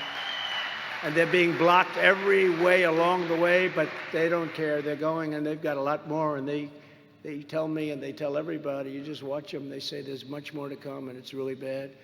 Let's look at the facts comparing crooked Joe Biden and President Donald J. Trump. Under Biden, real incomes have gone down by $7,400 per family. Think of that. And under President Trump, yearly income went up on average $6,000. Nobody's ever come close to that number. During Biden's first 30 months in office, just 2.1 million new jobs were created. And by contrast, during my first 30 months in office, we created 4.9 million new jobs, a record, millions and millions more. Experts predicted, by the way, that we'd have a much lower number. We had a record number. Under Bidenomics, gas prices are again nearing $4 a gallon. Do you see what's happening? Your gas is going up, everybody. Your cars are going to have to get smaller. And then they're forcing into all electric. Does everybody like the idea of all electric and you can drive for 1 hour? So crazy. These people are crazy. But gas prices are again nearing $4 a gallon. And for much of Biden's term, you have to remember, Americans have paid $5, $6, and $7 a gallon. And you're coming up and you're coming back to those prices again. You know, we did a great job in filling up the strategic reserves. And now he's just decimating. We have the lowest level, I think, ever recorded. And that's not meant to keep gasoline prices down for an election. That's meant for war. That's meant for military. That's meant for major emergency. And they use it just to try and keep it down. But they're almost out. It's almost down right to the bottom. Nobody's ever seen anything like it. And if you look at your energy costs and your gasoline prices, they're going up, and they're going up very fast. And inflation has reached the highest level in half century, and mortgage rates are now pushing a brutal 7%, and they are going much higher. Americans now have to pay $366,000 more in interest payments just to purchase a house. So you purchase a house, it's going to cost you almost $500,000 more in interest payments. When I was your president, the 30-year mortgage rate reached a record low of 2.65%. Doesn't that sound good? Doesn't that sound good? Inflation was less than 1.9%, and we had gasoline down to $1.87 a gallon. Under crooked Joe Biden, the radical Democrat communists have piled over $10,000 of job-killing regulatory costs onto the backs of every single American household. And they did this in less than 3 years. By contrast, under the Trump administration, we cut the cost of job-killing regulations by an amazing record number $11,000 per household. You know, little things like your sink. You know, you buy a sink and no water comes out because they have regulators on the water. Even if you're in a state where water comes out of heaven all day long, doesn't make any difference. When you take a shower, I like to have, you know, I have this gorgeous head of hair. When I take a shower, I want water to pour down on me. When you go into these new homes with showers, the water drips down slowly, slowly. You have suds, beautiful, nice, wonderful suds, a lot of money, Procter & Gamble, all that crap that they say is good. Probably cost them about 2 cents and they sell it for $10. But you can't, it takes you 10 minutes to wash your hair. You know what you do? You just stay in the shower about 10 times longer than you would have. It's the same. You probably use more water. I broke all that up. I opened it up. Your sinks, everything. They had dishwashers where the head of Whirlpool came to see me. They were in serious trouble in Ohio. And they said, we don't have any water. They don't let us use water. He holds up a little glass and he says the bottom of the glass is water. That's what we're allowed for washing machines and dishes. And I said, that's crazy. So I immediately broke it up. We opened it up and people got the greatest washing machines and dishwashing machines and everything. And we opened up the showers. We opened up everything. And you know, you're talking about, for the most part, states that have so much water, they don't know what the hell to do with it. And we did a great job. He goes in almost immediately after he gets into office. He ended up putting the restrictors back on, all restrictors. So now you can go buy a new home and you can't wash your hands. It's really a terrible thing. But we'll open up. That was one little thing that were really just a few. It's just like with the electric cars where, you know, in a short period of time, everybody's going to have electric. You know who that's great for? China, because they make all the electric cars. We have gasoline.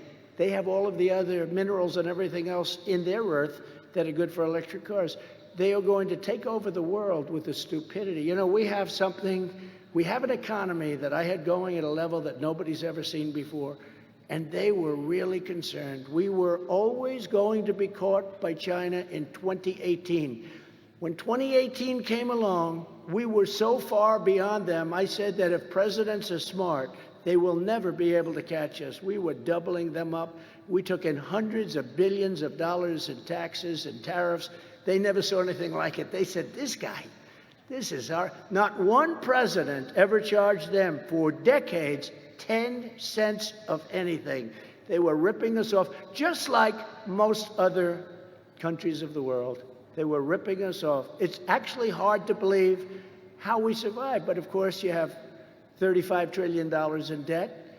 And we were going to do so much with energy that we were going to pay off a lot of that debt because if you ever took a look at Saudi Arabia and some of these oil-producing nations, the kind of money that they make is astronomical. Well, we have more oil. I call it liquid gold, oil and gas, liquid gold under our feet than any other nation in the world by far. Did you know that?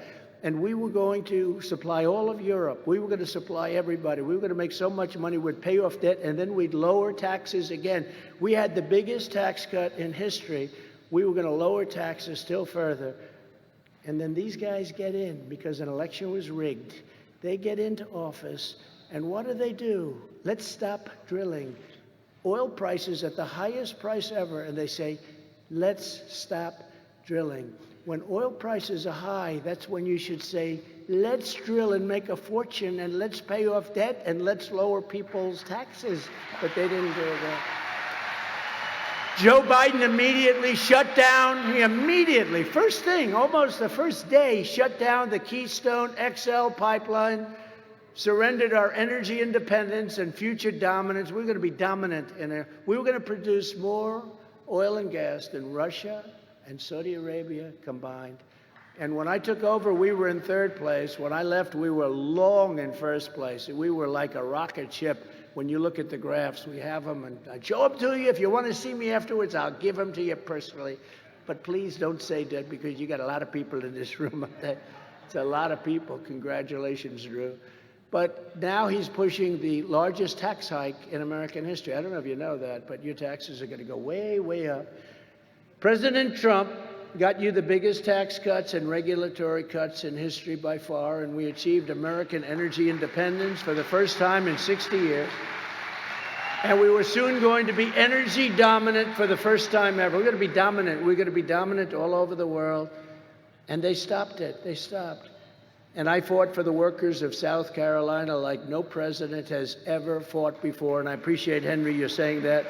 But it was very important to me. You know, we ran twice in the state. We won twice by a lot.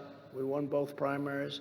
Now we're going to do it again, and this will be the single biggest and most important election in the history of our country, maybe in the history of the world, because we're going to turn our country around, because our country right now and our leader right now is an embarrassment. He can't put two sentences together. He can't speak. I watch. Everybody's on, even me, I'm watching. I say, oh, this guy, he can't talk. And you know, when you look, I got to know these world leaders, President Xi, Macron of France, all these big leaders, every one of them. Kim Jong-un of North Korea, oh, sir, he's got a lot of nuclear weapons. I did a great job in North Korea. You didn't have any problems, right? But then you're having a problem now because he's not so happy. But all these leaders, and Putin would have never gone in as an example, would have never in a million years, not even a thought of going into Ukraine.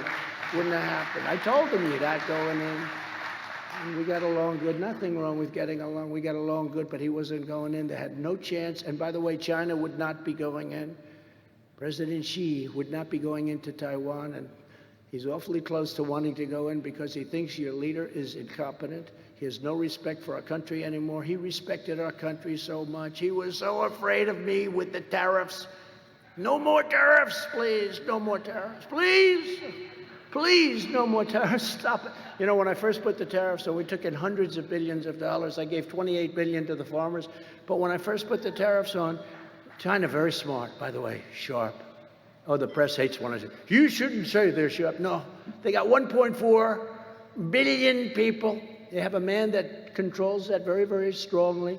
But when I say that, yes, he's an intelligent man, they say, President Trump said he's intelligent. Yeah, he's intelligent. He's so intelligent that he's been ripping off our country for years and years and years. And we had it done to a level, but they pretended the tariffs didn't matter. No, we don't care about tariffs. And I was shocked, you know, so I said, all right, if they don't care, let's raise it from 25% to 50%. We never had a tariff, you know. They tariff us. If we sell something into China, they tariff the hell out of us, right? So they say, no, we don't care about it. We don't care because they're smart, you know, just like the Democrats, what they go, misinformation, disinformation. That's what they are. They're a party of disinformation. We want to run against Trump. Well, if they did, they wouldn't have every DA in the nation. They wouldn't have all these people. If they wanted to run against Trump, they'd say, please, come on, step up to the plate. And by the way, virtually every poll, we're kicking Biden's ass. And that's the problem. That's the problem. And if I wasn't, we wouldn't be under investigation by deranged Jack Smith. He's a deranged human being. You take a look at that face, you say, that guy is a sick man. There's something wrong with him. Somebody said, why don't you be nice to him? I said, yeah, wouldn't matter. Wouldn't matter. This guy's a maniac. They gave me a maniac. They gave him the nicest man in the world. You know the boxes hoax, right? The boxes hoax. This guy's got 1,850 boxes, Lindsey. He's got boxes in Chinatown. He's got boxes in his garage by the Corvette, where the house is run by Hunter. I wonder what happened with those boxes. And he's got boxes at Penn all over the place. But all they care about is Trump. And you know what? I'm under the Presidential Records Act, which is a big deal. He's under nothing. He didn't have it because he was a vice president. The Presidential Records Act says I can do whatever I want. I did the right thing. No, it's just a hoax. These guys, what they're doing with this election interference, and the Senate has to step up and do something. The House is doing a lot of things. But the Senate, under perhaps the worst leader in the history of our country running the Senate, Mitch McConnell, has to step up and do something because they have done, and you have some good ones, and that guy right there is trying very hard. He's working hard, but they need a lot of other people. And they better do, and stop just handing out money every time. $1.7 trillion to the Democrats, and they get 10 votes. I'm telling you, Lindsey, they have something on Mitch McConnell. There's no way that he's doing this. They've got something on Mitch McConnell. It's a terrible thing that's happening with that guy and with the whole. They got to step up. The House is stepping up. They're working hard, and they are stepping up. And I think a lot of things are happening, but we'll see. I withdrew from the job-killing Trans-Pacific Partnership. I withdrew from the unfair Paris Climate Accord. This was the greatest ripoff. We had to pay billions of dollars, billions and billions of dollars, and China didn't have to pay anything. Russia didn't have to pay anything. India didn't have to pay anything. You know why? Because they're developing countries. They said, we're a developing country too. Did you see New York 2 nights ago? Did you see Chicago? We're a developing country too. We're a disaster country right now, and it's a real sad thing what's happening to America, I will tell you. I ended the worst trade deal in history, NAFTA. This was the worst trade deal ever. Everybody said you'll never get it ended. I got Congress to end it and replaced it with the best trade deal this country has ever made, the USMCA, the best trade deal ever made. And it's so good, in fact, that Mexico and Canada are now trying to renegotiate the deal with the Biden administration. And I would think that they have a good chance. All they have to do is see Hunter and work it out. It would be good. I mean, I think it's really good. But think of it, I gave the farmers $28 billion. You know, we talked about Iowa. We could talk about South Carolina, but we talk about Iowa and Nebraska farm states. I said, there's no way I lose Iowa. There's no way I lose any of them, including, I say, Wisconsin, because I gave the farmers $28 billion, which is the amount of money that China ripped off from our farmers over a 4-year period of time.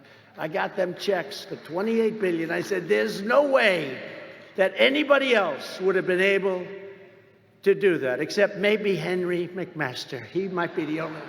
Henry, you would have been able to do it. But we gave him $28 billion. I said, there's no way we lose Iowa. And we're way up in Iowa. We're up like by 40 points or something. We created nearly 20,000 South Carolina manufacturing jobs in just 3 years, a record that maybe will be broken someday, but I don't think so very quickly, which everyone said could not be done, Henry, and you were a big part of it. You know that, right? I want to take full credit, so I don't like giving, but I like this guy so much, I'm giving him all this credit. You do have a great governor and a great first lady. And we delivered $140 million to ensure that Charleston has the deepest water port on the East Coast. And to that I say, Henry, do you want to make it the deepest water port in the entire world? Would you like to do that? We'll make it a little deeper, Henry, if you want. Henry would call me, we need some money to deepen the port. Oh, how much would that cost? About, $4 billion. Oh, that's great, Henry. Thank you. I appreciate it. But we have the deepest on the whole East Coast, and we might even work on it. Make it a little deeper. We'll make it the deepest in the country, and then it's the world. First it's the country, and then it's the world. But it's been a tremendous success, and it's an honor to have been involved. Crooked Joe Biden cares only about enriching his own family, as you probably have heard. I care about enriching your family. I gave up a lot to do this job, I'll tell you. I gave up a lot to deal with these thugs. You know what I get? Because I've done a good job, I get to deal with thugs. So as soon as we get back in the White House, I will end the disaster known as Bidenomics, and we will once again implement the proven economic formula that puts America first. We're going to put America first. They don't put America first. And very quickly, our economy will be great again, and our country will be absolutely, like I say, fairly quickly, like never before. We'll get it to a level that we had it up to, and we'll do things that nobody will believe. And, one of the good things about not having, not a lot of good when you look at millions of people pouring into our country every day, totally unchecked, and all of the horrible things that are happening with inflation and everything. But one of the things that is positive is that for 4 years, we've watched the most incompetent people and the most incompetent and corrupt president we've ever had destroy our country, and we'll be able to do things that we maybe never would have been able to do had we just done it the traditional way. We'll be able to do because they see the crime, they see all of the things, they see people walking into stores, thugs walking into stores, hundreds of young people walking into a department store, walking out with everything in the store. And then they announce they're going to close the stores in different cities. I won't even mention them, but you know the same cities. And we're going to close the stores because it's no longer economically viable. They walk out, and you know the law enforcement is great, the police are great, they know exactly how to stop it, but they're not allowed to do it. They don't want to lose their pension, they don't want to lose their wife, they don't want to lose their husband, they don't want to lose all of the things that they're threatened. Don't do anything.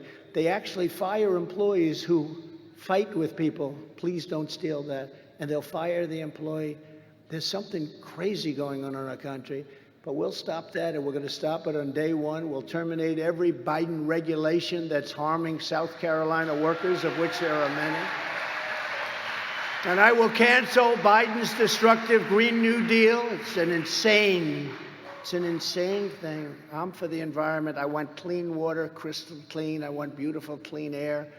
But what they're doing to this country is incredible. They're destroying our shores, our oceans. They're putting windmills all over the place.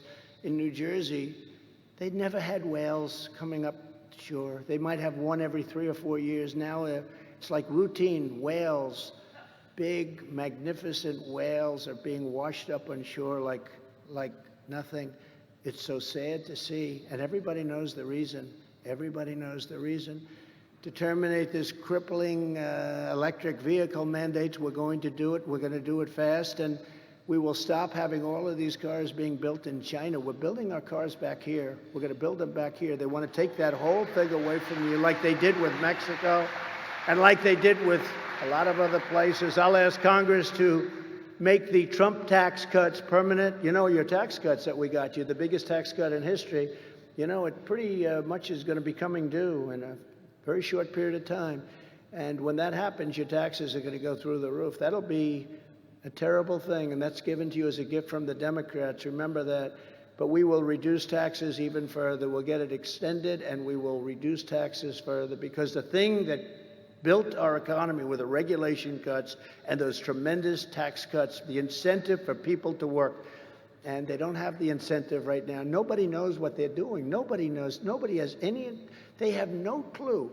They announce employment numbers which sound good, 3.5%, but nobody's looking for a job. So they're fake numbers. In other words, they don't include these people. They're fake. I spoke with Larry Kudlow. He said, it's so sad what they're trying to get away with. The whole thing with these people is a con. It's a con. It's like a con job. It's disinformation. Like Russia, disinformation. It's all disinformation.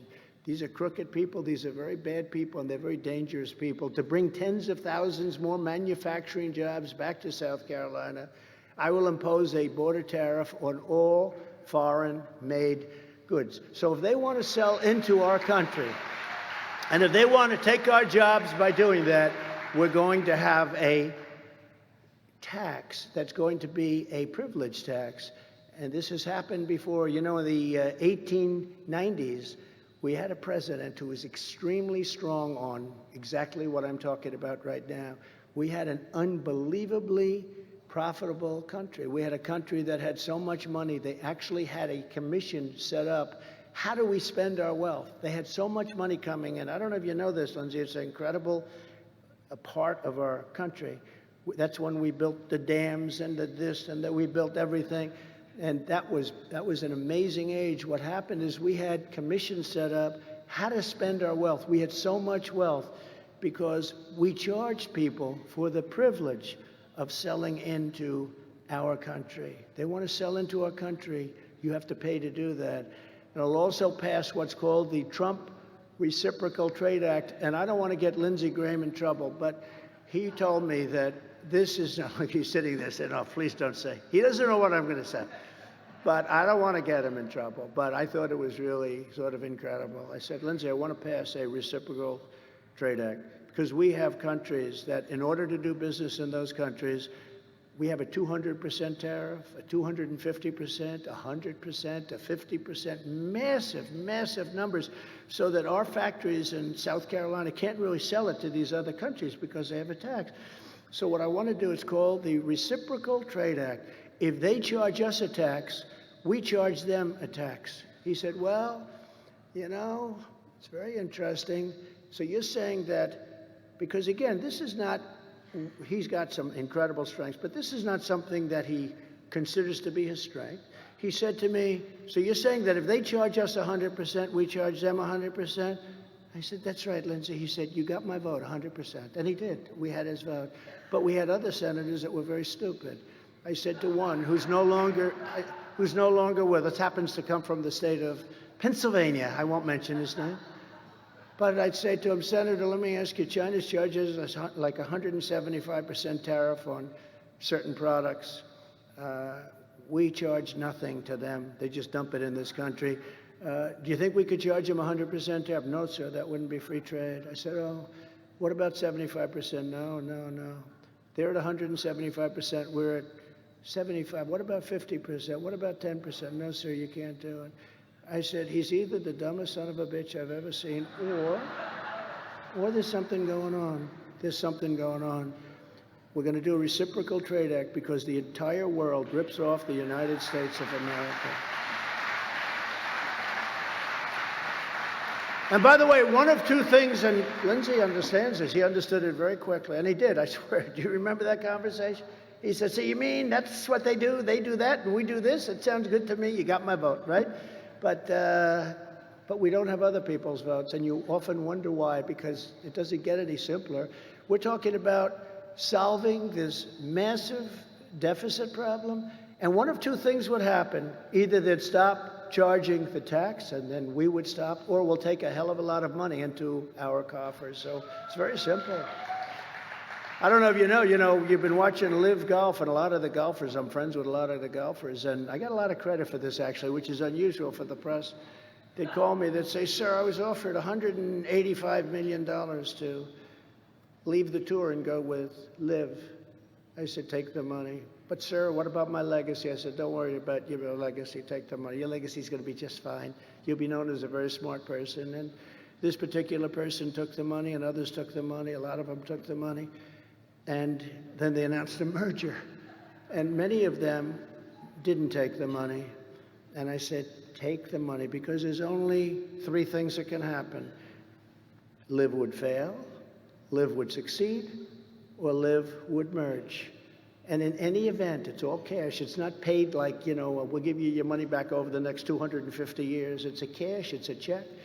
And those guys that took the money are very, very smart people, and they're very rich people. And others, a lot of them, a week before the merger, as I understand it, they turned down hundreds of millions of dollars. And then they hear, we're going to merge. They say, oh, man, did we just blow it? So a lot of this stuff is common sense. These border taxes, we're going to have to do it. Our country can become immediately rich, so rich like never before. And look back into the 1890s, look back into we were taking in money, and it's not so different. It's a long time ago, but that's when we ran our country smart. The problem is we have so many lobbyists and people that want China to do well, and they don't care about us, or they want other countries to do well, and they couldn't care less about us. One thing with me, I care about this country, and I care about you, and we're going to do it right. We're going to do it right. And we'll gain total independence from China, and we'll hold the Chinese Communist Party accountable for unleashing the horrible China virus upon the world. They're going to have to do something. They're going to have to do something. They'll do something. Like Mexico, they gave us 28,000 soldiers. Everybody said, oh, you didn't get money for the war. I said, yes, I did. No, you didn't get money for I said, no, we built the wall. We built almost 500 miles. We got money. What do you mean we didn't get money? They gave us 28,000 soldiers free of charge. 28,000! That's more than giving us a couple of bucks for a wall. They guarded our border for a long time, 28,000. And everybody thought when I asked for that it was ridiculous. I tell the story a lot where the very wonderful woman that from the State Department, but she never got anything. She was in charge of Mexico for like 25 years. She said, sir, you won't get that. I said, of course we'll get it. Why wouldn't we get it? I said, I want 28,000 soldiers to guard our border while we're building the wall. We're building the wall. And the people from Mexico, the meeting was set up. And I happen to like the president of Mexico a lot. He's a socialist, but you can't have everything. But I like him. I like him. But very different, but I like him. Great guy. But they said, no, we wouldn't give. Why would we give that? They were laughing at me. I said, no, you're going to give it 100%. Why do you say that? You're going to give it? No, we're not going to give 28,000 soldiers free of charge. What? He looked at me like there's something wrong. I said, no, you will give it. And also, we need a couple of other things, like you stay in Mexico. So these criminals coming in will now stay in Mexico. Congratulations, and stay in Mexico. Catch and release. We're going to release them, but we're going to release them in Mexico, not in our country. You know, right now we have catch and release where we release them because Biden broke up these unbelievable deals that took a lot of guile to make with Mexico. So he said, we're not going to give you 28,000 soldiers, sir. We're not going to give you any soldiers. I said, yes, you are. So I said, come on over, let's talk. You're going to do it. So I explained it to him once more, and I had the State Department people sitting there, and they were sort of smiling because they knew I, wouldn't be able to win. I said, give us 28,000 soldiers. He said, no. I said, here's what I'm doing on Monday morning. We're putting a tariff on every single car made in Mexico coming into the United States of 25%, and every single product made in Mexico that comes into the United States at 25% tariff. This is going to be 5 times more than the cost of these soldiers. So you have 10 minutes to let me know. You're going to give me the soldiers. You're going to get rid of catch and release. We're going to have catch and release is called in Mexico. And we're going to do all of these things, including our medical solution. You know all about that Biden ended. What this man is doing to the country, he's either the dumbest human being alive, and I think, honestly, I do believe it's run not by him, all of this stuff. How can you cheat on an election so well and be dumb? How can you do that? But he's surrounded by Marxist communists, and they're smart. But they're either evil or they don't know. But I really believe they hate our country because nobody can allow this to happen. So I said, we want the 28. He said, well, you're going to charge us that? Yes. And then it's going to go up a lot in a very short period of time. But you're going to be paying us billions and billions and billions of dollars. You know, they stole our car industry. They took 32% of the cars that we made in this country are now made in Mexico. None during my time, because I had that stopped. Any car company that wants to go to Mexico or another country, they had a lot of problems. They didn't do it. I had it stopped. But then you have a bad election, and a lot of bad things happen. So he comes back. I gave him 10 minutes. He came back at about 4. Sir, it'd be such an honor, sir, to give you 28,000 soldiers. We want to give you 28,000 soldiers, sir. We can have them there immediately. And we got 28,000 soldiers for nothing for years. And we stopped drugs coming in, and we stopped human trafficking at a level. We had the safest border in the history of our country as we were building the wall. We built hundreds of miles of wall. And then we said, we completed that, and then we said, let's build another 200 miles because we saw areas where it was really bad. And we had that whole structure was built. All they had to do was install it. Would have taken 3 weeks, and they unfortunately took over, and they refused to put the wall up. And then they actually took the wall because Texas and Arizona wanted to put it up. They refused to give it to them, and they actually took it and they toted it far away where they couldn't get to it. It was made, the wall was all made and ready to go up. So we did hundreds of miles. We had the safest border in history, and it's so sad to see what's happening when you see mental institutions, when you see all of these people pouring into this country. It is such a sad thing to watch. It's so sad what's happening to our country. There's never been anything like it. To stop this inflation catastrophe that's hanging down and destroyed many nations, we're going to bring down the cost of energy, and we're going to become energy independent. We're going to become dominant. We will be dominant. We were ready to be dominant and dominate Saudi Arabia and Russia. We were going to be twice as big as Saudi Arabia and Russia combined. But we're going to be there very, very quickly. As soon as we get in, we're going to be there very, very quickly. And our cry is going to be, drill, baby, drill. And you're going to see prices come plummeting, and you're going to see inflation disappear. And especially after U.S. debt was just downgraded this week. You saw that. Just downgraded in a historic disaster. We have to aggressively roll back Joe Biden's socialist spending spree. He's spending money on things that are only going to be bad for us, really bad things. Very, very few of those, they call it infrastructure. It's not infrastructure. It's not infrastructure as you know infrastructure.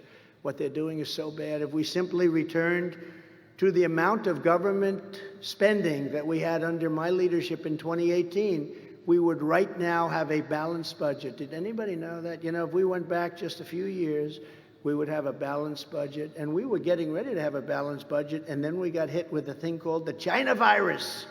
And we had other things to focus on. That was a terrible time for this country. That was a terrible time for the world. And we did a hell of a job with it, too. What we did with that was incredible, with all of the things we had to do, because our country was totally unstocked. We had nothing. Nobody knew what it was. It was this horrible killing dust, but it came out of Wuhan. And I said right from the beginning, it comes out of that lab in Wuhan. And everybody said, he shouldn't say that. He's wrong. He's wrong. It turned out that I was right. With this goal in mind, I will fight to implement major spending reductions by restoring the president's historic impoundment power, which will enable us to cut massive amounts of waste and stupidity. Not good things, but waste and stupidity, and return billions of dollars into the U.S. Treasury. We used to have this, and now we don't. And unlike a guy named Ron DeSanctimonious, has anyone ever heard of him? Very disloyal guy. I got him into office, and then he said, yeah, I guess I'd run against him. Why not? Who voted to gut Medicare. Do you know that DeSantis, that's the abbreviated name, DeSantis wanted to gut Medicare and 3 times voted against Social Security, including raising the retirement age to 70. And one thing I found about politicians, when they have an initial idea and then they maybe go back, I don't even know what he does. I don't care. He's gotten so low in the polls, we don't watch him very much anymore. He's like crashed. He's crashing. In fact, he lost his big donors today. Did you see? We're not going to support him anymore. We don't like him. They're calling me now. You know, it's funny. I get calls. Hi, President Tai. I thought you were this. Oh, no. We love you. We think you're great. I said, oh, good. What are my poll numbers? I guess that's the reason. That's the only reason. And I'm getting all these calls from his donors. Hi, President. How you doing? How have you been? Let's have dinner. I said, why do you want to have dinner? We want to support you, sir. We think you're doing a great job. And that's only because he crashed. I mean, he's crashing like a dog. I've never seen anything like it, actually. But you need a personality to win. You got to remember, he came to me and he asked me for help. He was losing. He was at like 3% to a guy named Adam Putnam in Florida. And Adam Putnam, and we can tell the story because this is largely a political dinner because of Drew. I mean, you know, it's like, Drew, is it okay to tell this story? I think so. It's too late, Drew. I can't stop now. But what happened is he came to see me, and he said, I need your help. What do you need my help for? I didn't know him that well, but I saw him on television fighting impeachment hoax #1 and impeachment hoax #2, along with 200 other people. But he was one of the people, so I figured, and I didn't know Adam Putnam. He was the Secretary of Agriculture. And he came in and he said, I need your help. I said, let me tell you, Ron, you're so far behind that if we brought Abraham Lincoln and George Washington together back from the dead, there's not a damn thing they could do. No. He goes, no, sir, if you endorse me, I'm telling you, they really love you in Florida. If you endorse me, I'll win. And I thought about it, and then I said, what the hell? I didn't know the other guy. And I said, all right, let's do it. I wrote up a beautiful endorsement. I put it out. He became like a rocket ship. And within 24 hours, he was leading. Everybody knows this story is very true. He's actually acknowledged it. It's all over the place. Thank you very much. What you've done for my career, my family. He said, we will build a wall. He said, telling this kid, did you ever see that one? We are going to build a wall, like Mr. Trump said. So he ends up winning. Then I had to get him by this guy named Gillum. Gillum was the hottest politician in the Democrat Party, other than Stacey Abrams, the two of them. They were the two hot politicians, Stacey Abrams and this guy. And he was running, and Ron didn't think he could beat him. He calls me, could you do a rally? Then he calls me, could you do a second rally and a third rally? We did, I think, 3 rallies, and massive crowds. And I said, Ron, you're going to win. Anyway, he wins. 4 years later, they say, will you run against the president? And he goes, I have no comment on that. I said, did that guy say he has no comment? That means he's running. That son of a bitch, he's going to run against me.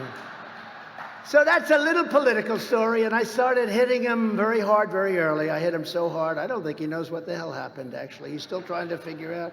Today he was in New Hampshire.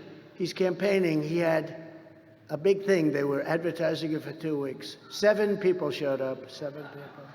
So he doesn't know what the hell hit him. He got hit by a very, very big hammer. But, you know, you got to do that. And then my people would tell me, sure, don't hit him that hard. He's a Republican. I said, I don't give a damn if he's a Republican.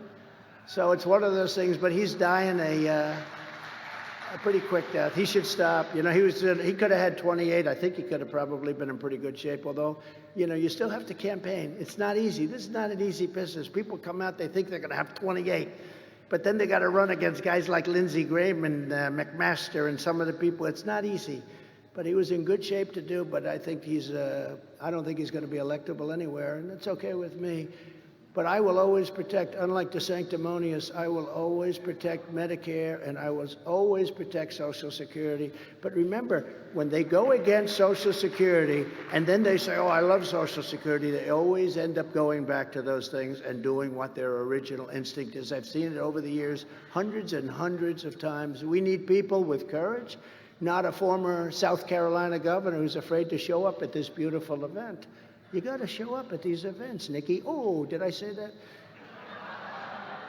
All I know is somebody else had Nikki and I had Henry and I had Peggy. And they went out and they didn't stop and we won and we won. I'll never forget that night. That was a great night, Henry. Right? I said, I wanted Nikki. I helped her a lot over the years. I wanted Nikki, and she went with somebody else. I said, but I got lucky because I got Henry, and I'll take Henry anytime. We did a great job. That was some campaign, right, Henry? And we did better the second time, actually. We did better. Actually, we got many millions of more votes the second time. You know that. Our opponents know that no one can beat us on the economy. It's going to be largely about the economy, but it's also going to be about the border. Nobody can have a border like that. You see what's happening in our cities. Nobody can have a border like that. I really think, you know, everyone tells me, it's about the economy, sir. But, you know, I won on the border in 2016. The border was a big deal in 2016 because it was a disaster. Nothing like it is now. But then guys like Tom Homan, I got them involved, and Brandon Judd, Border Patrol, the ICE people. These are incredible people. They want to see something good happen for our country. But I got them involved. We had the greatest border. But I did such a good job when I ran in the first time with the border that with 2020, it no longer became an issue. It wasn't an issue. The border had nobody ever mentioned border. So sometimes you can do such a good job that it hurts you politically. I said, does anybody want to talk about the border? Sir, that's down to the last thing that anybody, because I stopped human trafficking largely. Brought drugs down to the lowest level they've been in 37 years. I had a deal worked out with President Xi. He was going to give the death penalty to people that had anything to do with sending drugs in through Mexico, and you know the particular drug, which is the worst, which happens to be made. He was going to criminalize it. But when I was out, he was happy because he didn't have to do any of that. He didn't have to do any of that. They were going to criminalize it, and they were going to make it so painful that it would have stopped. We were doing a hell of a job, and we did so good, though, that we did such a great job that it no longer became a subject. It was never a debate subject. Nobody ever mentioned the border. And these clowns got in, and right from the beginning, they opened up the country. They welcomed everybody, and as soon as they welcomed, everybody came in. Now they want to give them free education, free hospital. In the meantime, we don't take care of our veterans, okay? Our veterans are laying out all over the streets. It's a horrible thing they've done to our country. So, sort of in closing, when they asked who's the best to improve the economy, it's Trump just came in, big poll. Trump just came in at number one by a lot, 54%. DeSanctimonious was at 18%. That was in Iowa. In New Hampshire, it's 55-11. And in South Carolina, it's 60-12. That's pretty good. And in Nevada, it's 65-10, 65% to 10%, and all the rest are in very low single digits. In the most recent Rasmussen poll just came out, we're up by 44 points. We're way, way up, and DeSantis is falling into the single digits, we think, probably very soon. And even last week's New York Times poll, I mean, the New York Times does me no favors, that I can tell you. We're up by 37 points, which is amazing, and DeSantis has fallen very dramatically. I think he's gonzo, but, you know, I say you're never gone until you're gone, right? As Yogi would say, it ain't over till it's over, right? But I think they've fallen very dramatically. A lot of the candidates have fallen very dramatically. They're at a level that I would think can't come back, I would think. We're dominating Biden in the general election, very importantly. The Harvard-Harris poll has us up by 5 points, and they have us up 18 points among independents. You know, they keep saying, well, will Trump get the independents? We're up 18 points with the independent. And the new and very big poll, the premise poll, we're beating Biden by a lot, and DeSantis is losing to Biden by a lot. So a lot of incredible numbers are coming along. We have a primary season with Crooked Joe Biden as a weaponized and horrible, horrible law enforcement group that are just, it's sick what's going on. Have you ever seen anything like what's going on? I mean, I never heard the word indictment. Then all of a sudden, over a period of a couple of weeks, you get 4 indictments. They do this to try and win an election. Nobody ever thought it was possible.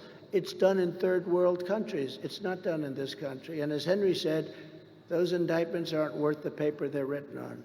They're not worth, they took away free speech. I mean, in one case, you have the Presidential Records Act. I'm allowed to do whatever. You got to read it. I read it to people. As soon as you read it, they say, oh, I have no idea. They didn't know that. But in the other case, it's free speech. This means that we cannot ever criticize or look after election. Once that happens, you have tyranny. We can't look at elections. We cannot criticize. Well, Hillary Clinton criticized, and all of these, Stacey Abrams still hasn't conceded. I mean, all of these people criticize. I mean, you would have half of Congress right now in jail. It's the craziest thing I've ever seen. He is criticizing the election. And let me tell you, there's a lot to criticize, which you'll find out over the coming weeks. Isn't it terrible that a political opponent, though, can haphazardly charge you with a fake crime in the middle of your campaign in order to interfere with your time, your money, your message, and there is nothing you can do in theory to stop this travesty of justice? Isn't that a shame? You have a campaign, you're doing well, and think of it, they had 2.5 years to file this thing. 2.5 years, more than that. But they had 2.5 years long before the campaign started. They could have filed this 2.5, almost 3 years ago. But it's another Russia hoax. And it shouldn't be allowed to happen. The fake charges put forth by the Biden sham, we call it a sham indictment. And the man that's doing it, I really believe he's mentally ill. But these are outrageous, and it is an outrageous criminalization of political speech. They're trying to make it illegal to question the results of an election. By the way, you have to see the pundits, even pundits that hate me with a passion, very liberal, very far left, they're saying, you can't do that. You're not going to have anything left. But only a party that cheats at elections would make it illegal to question those elections. That's the only ones that would really make it difficult. If you can't challenge a rigged election, think of it. We're not looking to do it. We want, they don't go after the people that rigged the election. They go after the people that want to find out what the hell happened. It's a disgrace. They should be going after the people that rigged it. But you don't have strong borders and you don't have good elections. You really don't have a country. So they rigged the presidential election of 2020. And we're not going to allow them to rig the presidential election of 2024 because our country's not going to survive. Joe Biden is the most incompetent and corrupt president in United States history.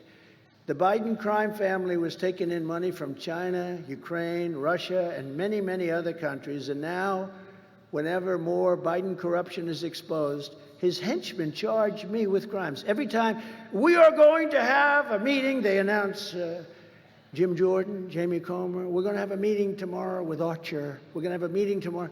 And they end up indicting me that same time because I get a lot of publicity. So this way, nobody knows what's going on. It's called a cover-up. Every time the radical left Democrats do this and the Marxist, communist, fascist indict me, I consider it a great badge of honor because I'm being indicted for you. I am being indicted for you. I don't like that deal so much, by the way. I don't like that deal, but that's okay. No, I'm being indicted for you. I'm being indicted because of what we've done, and I'm being indicted because they're afraid of all of us, because we have a movement that's never been seen in the history of our country. Make America Great Again, MAGA. It's never been seen. There's never been anything like this. And never forget, our enemies want to stop us because we are the only ones who can stop them. We're the only ones. And this is why this election is so important. They want to take away my freedom because I will never let them take away your freedom. I'll never let that happen. They want to silence me because I will never let them silence you. And in the end, they're not after me, they're after you. I'm just standing in their way, and I will never stop standing in their way. You're going to be protected. I promise you this. If you put me back in the White House, their reign will be over and America will be a free nation once again. We're not a free nation right now. We're not a free nation. We have no borders. We have horrible, horrible, unsafe elections. And we have a absolutely dishonest and crooked press for the most part. We have a dishonest press, and you people should be ashamed of yourselves. They don't even write about all of these crimes that they don't write. You look at the mainstream media, they find millions and millions of dollars going into Biden's account, and they don't even write a story about it. It's hard to believe. And they should be ashamed of themselves. From the first day in office, I will appoint a special prosecutor to study each and every one of the many claims being brought forth by Congress concerning all of the crooked acts, including the bribes from China and many other countries that go into the coffers of the Biden crime family. It's often said that Republicans don't fight hard enough, and I agree with that. They don't fight hard enough. They're very good people, but they don't fight. They have other assets, but they don't fight hard enough, many of them. But they don't say that about Trump, and I think it's one of the reasons that we're doing so well. We fight like hell, but boy, sometimes we gotta have these Republicans step up. The senators have to step up. Some congressmen have to step up. And you'll see that on the first day of my presidency, the deep state, which is destroying our nation, the tables will turn, and we will destroy the deep state. We're going to destroy the deep state. In just 4 short years, we already achieved more than any administration in the history of our country. If you take a look at what we've done, there's been no administration that has done what we've done. So many things. We appointed over 300 federal judges and 3 great Supreme Court justices. Look at what happened even just the other day. And last year, those justices ruled to end Roe v. Wade. And I have to tell you, the pro-lifers have now a tremendous power to negotiate, which they didn't have before the ruling. They have to understand how to talk about it, because Republicans, you're going to have to learn how to talk about it. You have something that everybody said was not doable, but you have to understand it and you have to know how to talk about it. This moves the issue back to the states where all legal scholars wanted it. On both sides, they wanted it back in the states. President Ronald Reagan liked me, but he felt very, very strongly about supporting the 3 exceptions for rape, incest, and the life of the mother. And a lot of people agree with that. A lot of people in the Republican Party, most people. But you have to go your heart. You have to follow your heart. You have to do what you think is right. But felt very, very strongly about it. Remember, the Democrats are the radicals on this issue because they are willing to kill babies in their 5th, 6th, 7th, 8th, and 9th month, and even after birth. That's radical. That's far more radical than the Republicans are. But they've energized this issue, and the Republicans are going to have to learn how to fight it. The Democrats are the extremists on this issue. And if you think about it, what we have been able to do, bring it back to the states, but we've given you tremendous negotiating power. You had none, because they could do whatever they wanted. They could kill all the babies. They could kill them even after birth. And there are some places that give actually legislation after birth. It's the most incredible thing I've ever seen. They are the radicals. You now have a tremendous power to negotiate, which you've never had. And this will all work out. But you have to be able to speak about the subject. I fully rebuilt the U.S. military, created Space Force, defeated ISIS, and brought our troops back home. We had tremendous victories. We knocked out 100% of the ISIS caliphate.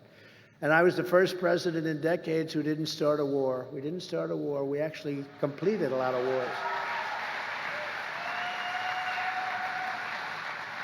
But all of that was just the beginning. Here's some of the agenda that we'll immediately implement when we become, all of us together, become 47th President of the United States and my representatives. Before I even arrive at the Oval Office, shortly after I win the presidency, I will have the horrible war between Russia and Ukraine settled. I know them both very well. We will get it settled. It should have never happened. Should have never happened. All the tens of thousands, hundreds of thousands of dead people. The number of people dead is far greater than what you're hearing, but we will get it settled immediately and fairly settled, not for one side or the other. We'll get it fairly settled. And I'm the only candidate who can make this promise to you, and this is a very big promise because I think we're in very big trouble. I will prevent World War III. I will prevent World War III. It's very important because the weaponry today is so powerful, nuclear weapons and other things, but the weaponry today, this isn't two army tanks, Second World War, First World War, going back and forth shooting. The weaponry is so powerful today that it's an obliteration of the world. I will make sure it doesn't happen, and I do believe I'm the only one that's going to be able to do that. I will totally obliterate the deep state, and I will fire the corrupt bureaucrats who have weaponized our justice system, our once beautiful justice system that's now totally corrupt. I will immediately terminate every open borders policy of the Biden administration. And following the Dwight Eisenhower, he was very tough on the border. Nobody knows that, but he was very, very tough on the border.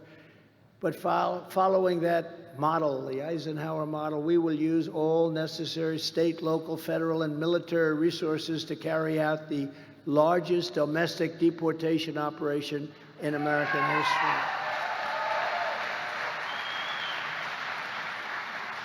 You know, there's a recent story in one of the newspapers that they were in a South American country and they were interviewing a psychiatrist who was sitting at a table, and they said, "How long have you worked at this hospital?" A large mental institution, insane asylum actually, but it's a mental, they said, "Please don't use that word," but it was a mental institution. He said, "I've been here for 22 years and I've been so busy, I worked so hard, every hour of every day I worked, but now I don't have any patients. This is a big, big deal." He said, "Where are your patients?" "They've all been brought into the United States." Essentially what he's saying is they've been brought here, they've been dumped into the United States. So he's sitting there in this big, massive hospital, and he said, it's the first time it's ever happened. Good man, by the way, but he said the truth. "I have no patience. They've emptied their jails, they've emptied their mental institutions, and terrorists are flowing into our country at a level never seen before. What Biden is doing to our country is not even believable. Who would think that it's even possible? They're coming in. We have no idea who they are, where they're from.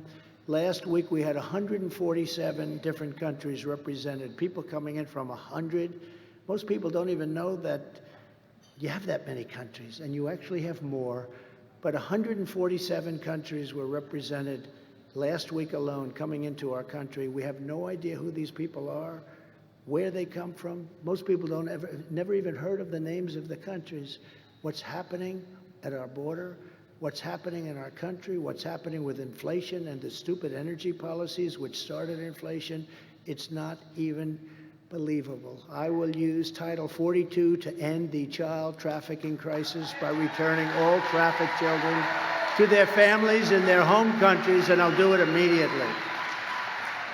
And to stop the Marxist prosecutors who release rapists and murderers while persecuting Republicans and conservatives, Christians, Catholics. The Catholic Church is under siege by these crooked prosecutors, but they have people that murder, and they know where they are, and they don't do anything about it. I will direct a completely very, very powerful overhaul of the DOJ. We're not going to have cowards. We're not going to have cowards like Bill Barr, who, when he heard, "Sir, I'm going to be impeached. They're going to impeach me, sir. They're going to impeach me." I said, "That's okay. I got impeached twice. My numbers went up. Don't worry about it, Bill." "No, sir, they're going to impeach me." Now, how do you not get impeached? You do everything they want you to do. He was a coward. But we're not going to have people like that. We had great people in this administration, by the way. We had some bad ones, too. But we had great people in this administration. When you think that we rebuilt our military, we defeated ISIS. We also have great generals. We have phenomenal generals, phenomenal leaders, but not the ones you see on television, real ones. And we did so great with ISIS. I was told ISIS would take 3 to 4 years. We did it in 4 weeks because we had some generals that were unbelievable that I met, that I have great respect for. Our military is potentially incredible, but they've gone woke. The military hasn't. They want them to go. These sick people want them to go woke, and we don't let that happen. But to investigate every radical DA and AG, and they all coordinate, you know, the Democrats, they all coordinate with the DOJ. But we're going to investigate every single one in America for their illegal, racist, and reverse enforcement of the law. Because we can't have a country like this. On day one, I will sign a new executive order to cut federal funding for any school pushing critical race theory, transgender insanity, and other inappropriate racial, sexual, or political content on our beautiful children.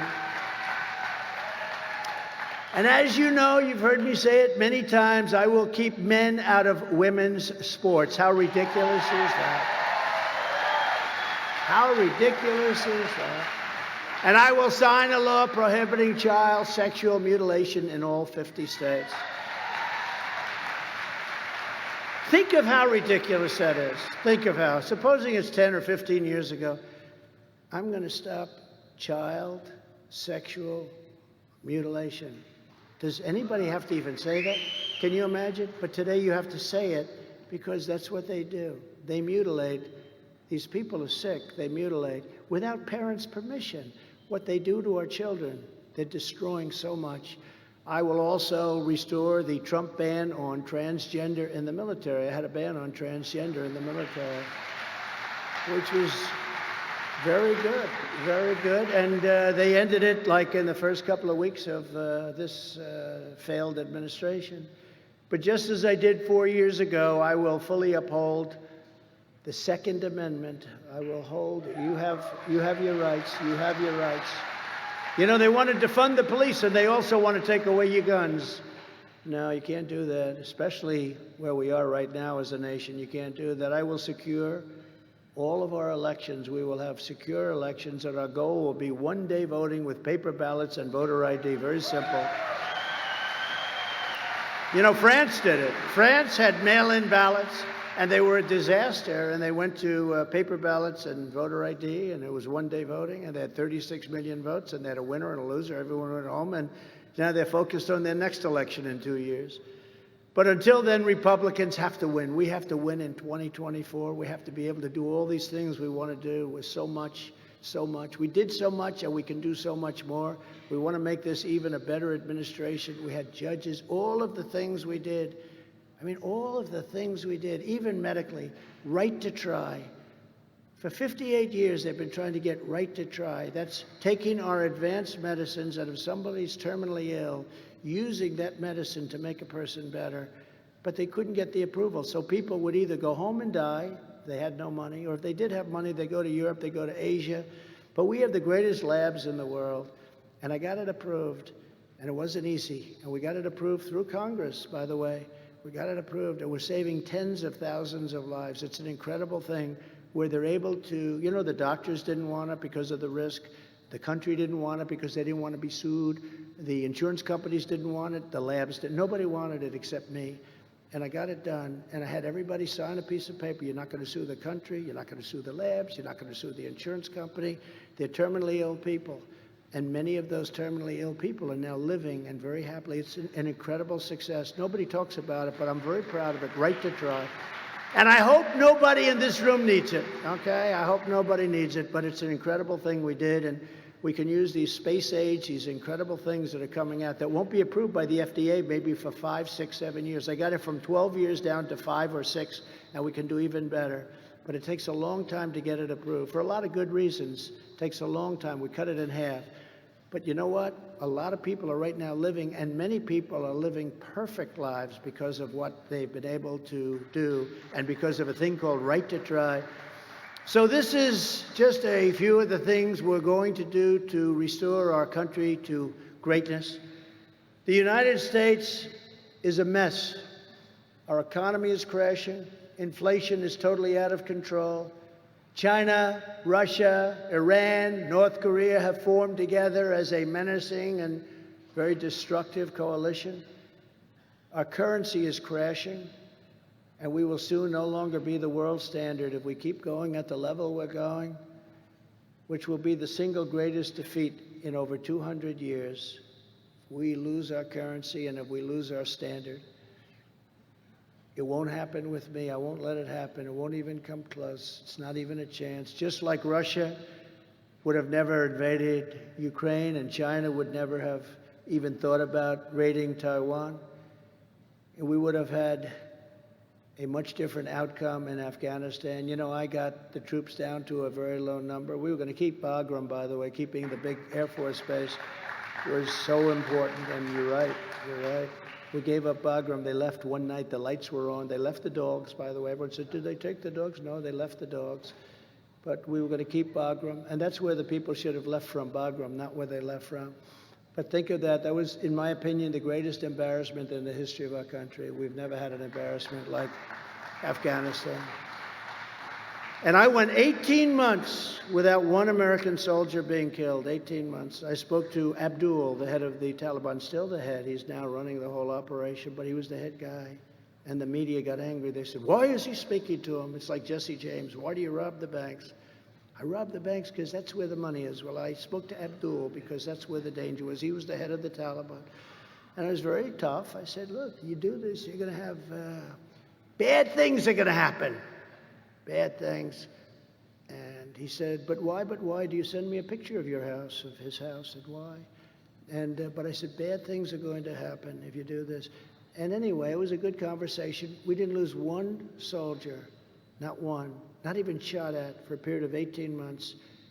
And then we had the change of administrations, and these complete idiots went in, and we had that horrible withdrawal where we took the military out first. No, the military comes out last.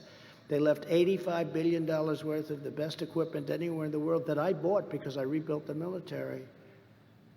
Think of it. And we have hundreds of people, maybe thousands of Americans over there living in hell, and we have no idea. But what happened there is the greatest embarrassment in the history of our country, and I think it's largely responsible for Putin to look at that and say, hey, these people are incompetent. I'm going to go and raid Ukraine now. I really believe that. That was such a horrible, horrible time. And now the fake news doesn't want to talk about it. It's like a lost subject. A lot of people don't even know what you're talking about anymore. But we were getting out, but we were going to get out through strength and dignity. We were going to keep Bagram, not because of Afghanistan, but we were keeping Bagram because it's 1 hour away from where China makes their nuclear weapons. And it's a massive base, cost billions and billions of dollars to build many years ago, and we just fled like we were surrendering. It's a horrible thing. That was one of the worst times I've ever seen in our country. If you took the 5 worst presidents in the history of the United States and added them up, they would not have done near the destruction to our country as Joe Biden and the Biden administration have done. There's never been a president so bad as this. What he's done to our country, the fabric of our country, he's destroying our country, the blood of our country. We are a failing nation. We're a nation in decline. And now these radical left lunatics want to interfere with our elections by using law enforcement, the DOJ, the FBI. It's totally corrupt, and we can't let it happen. 2024 is our final, biggest, and most important battle. And I used to say 2016 is going to be the most important election, and it was at the time. This is far more important because our country's at a point where it could fail and fail so seriously. And we're at a point where we could end up in a world war because stupid people are running our country. They have no idea what they're doing. The other day, crooked Joe Biden admitted that we have no ammunition. When I left, we had more ammunition than we had ever had. We were renting warehouses all over for ammunition storage. Now we have no ammunition because we've given it all away, and we want to help people, but we have to protect ourselves. And we want Europe to also pay. It's very important. You know, we have $200 billion into Ukraine, and Europe has about $21 billion, and it is more important for them. So we want to help people, but we have to be smart. But we have a leader. You talk about classified information. We have a leader that said that we have no ammunition. How stupid is he? How stupid is, what a statement to make. Number one, he shouldn't have let that happen. But even if it did happen, you don't talk about it. You get the damn ammunition fast. Can you imagine President Xi in China and all of these different countries that don't like us particularly well? and they hear that the United States right now has no ammunition. We have no ammunition to fight.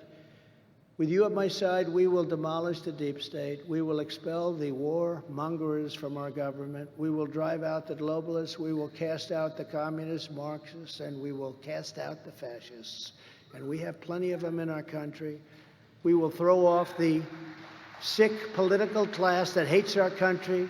We will rout the fake news media who are so bad, who are so evil. And we will defeat crooked Joe Biden. We will drain the swamp once and for all. And just remember the great silent majority. It's a silent majority, but it's rising like never before. And under our leadership, the forgotten men and women will be forgotten no longer. You will be forgotten no longer. We had it to a level where there's never been a time. We've never been so proud. We've never been a greater democracy than just 3.5 years ago. With your help, your love, and your vote, we will put America first, and we will, I promise you, make America great again. Thank you very much. Thank you very much. Governor, thank you very much. We appreciate it. Peggy, thank you. Lindsey, everybody, thank you very much. It's a great honor. What a great crowd, and what an incredible state. Thank you, everybody.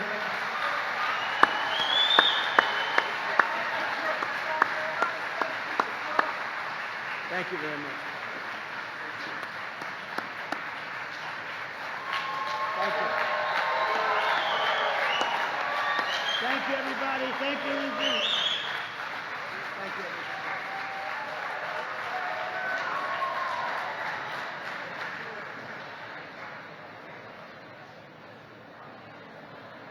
Speech. He was fired up, as you can tell. A lot of reaction from the crowd as the president hammered away at different topics. He said that for the economy, we are going to bring back a bigger, better, stronger economy, even better than it was when he was 45 in office. So he says when he's 47, it'll be even better than what we saw before.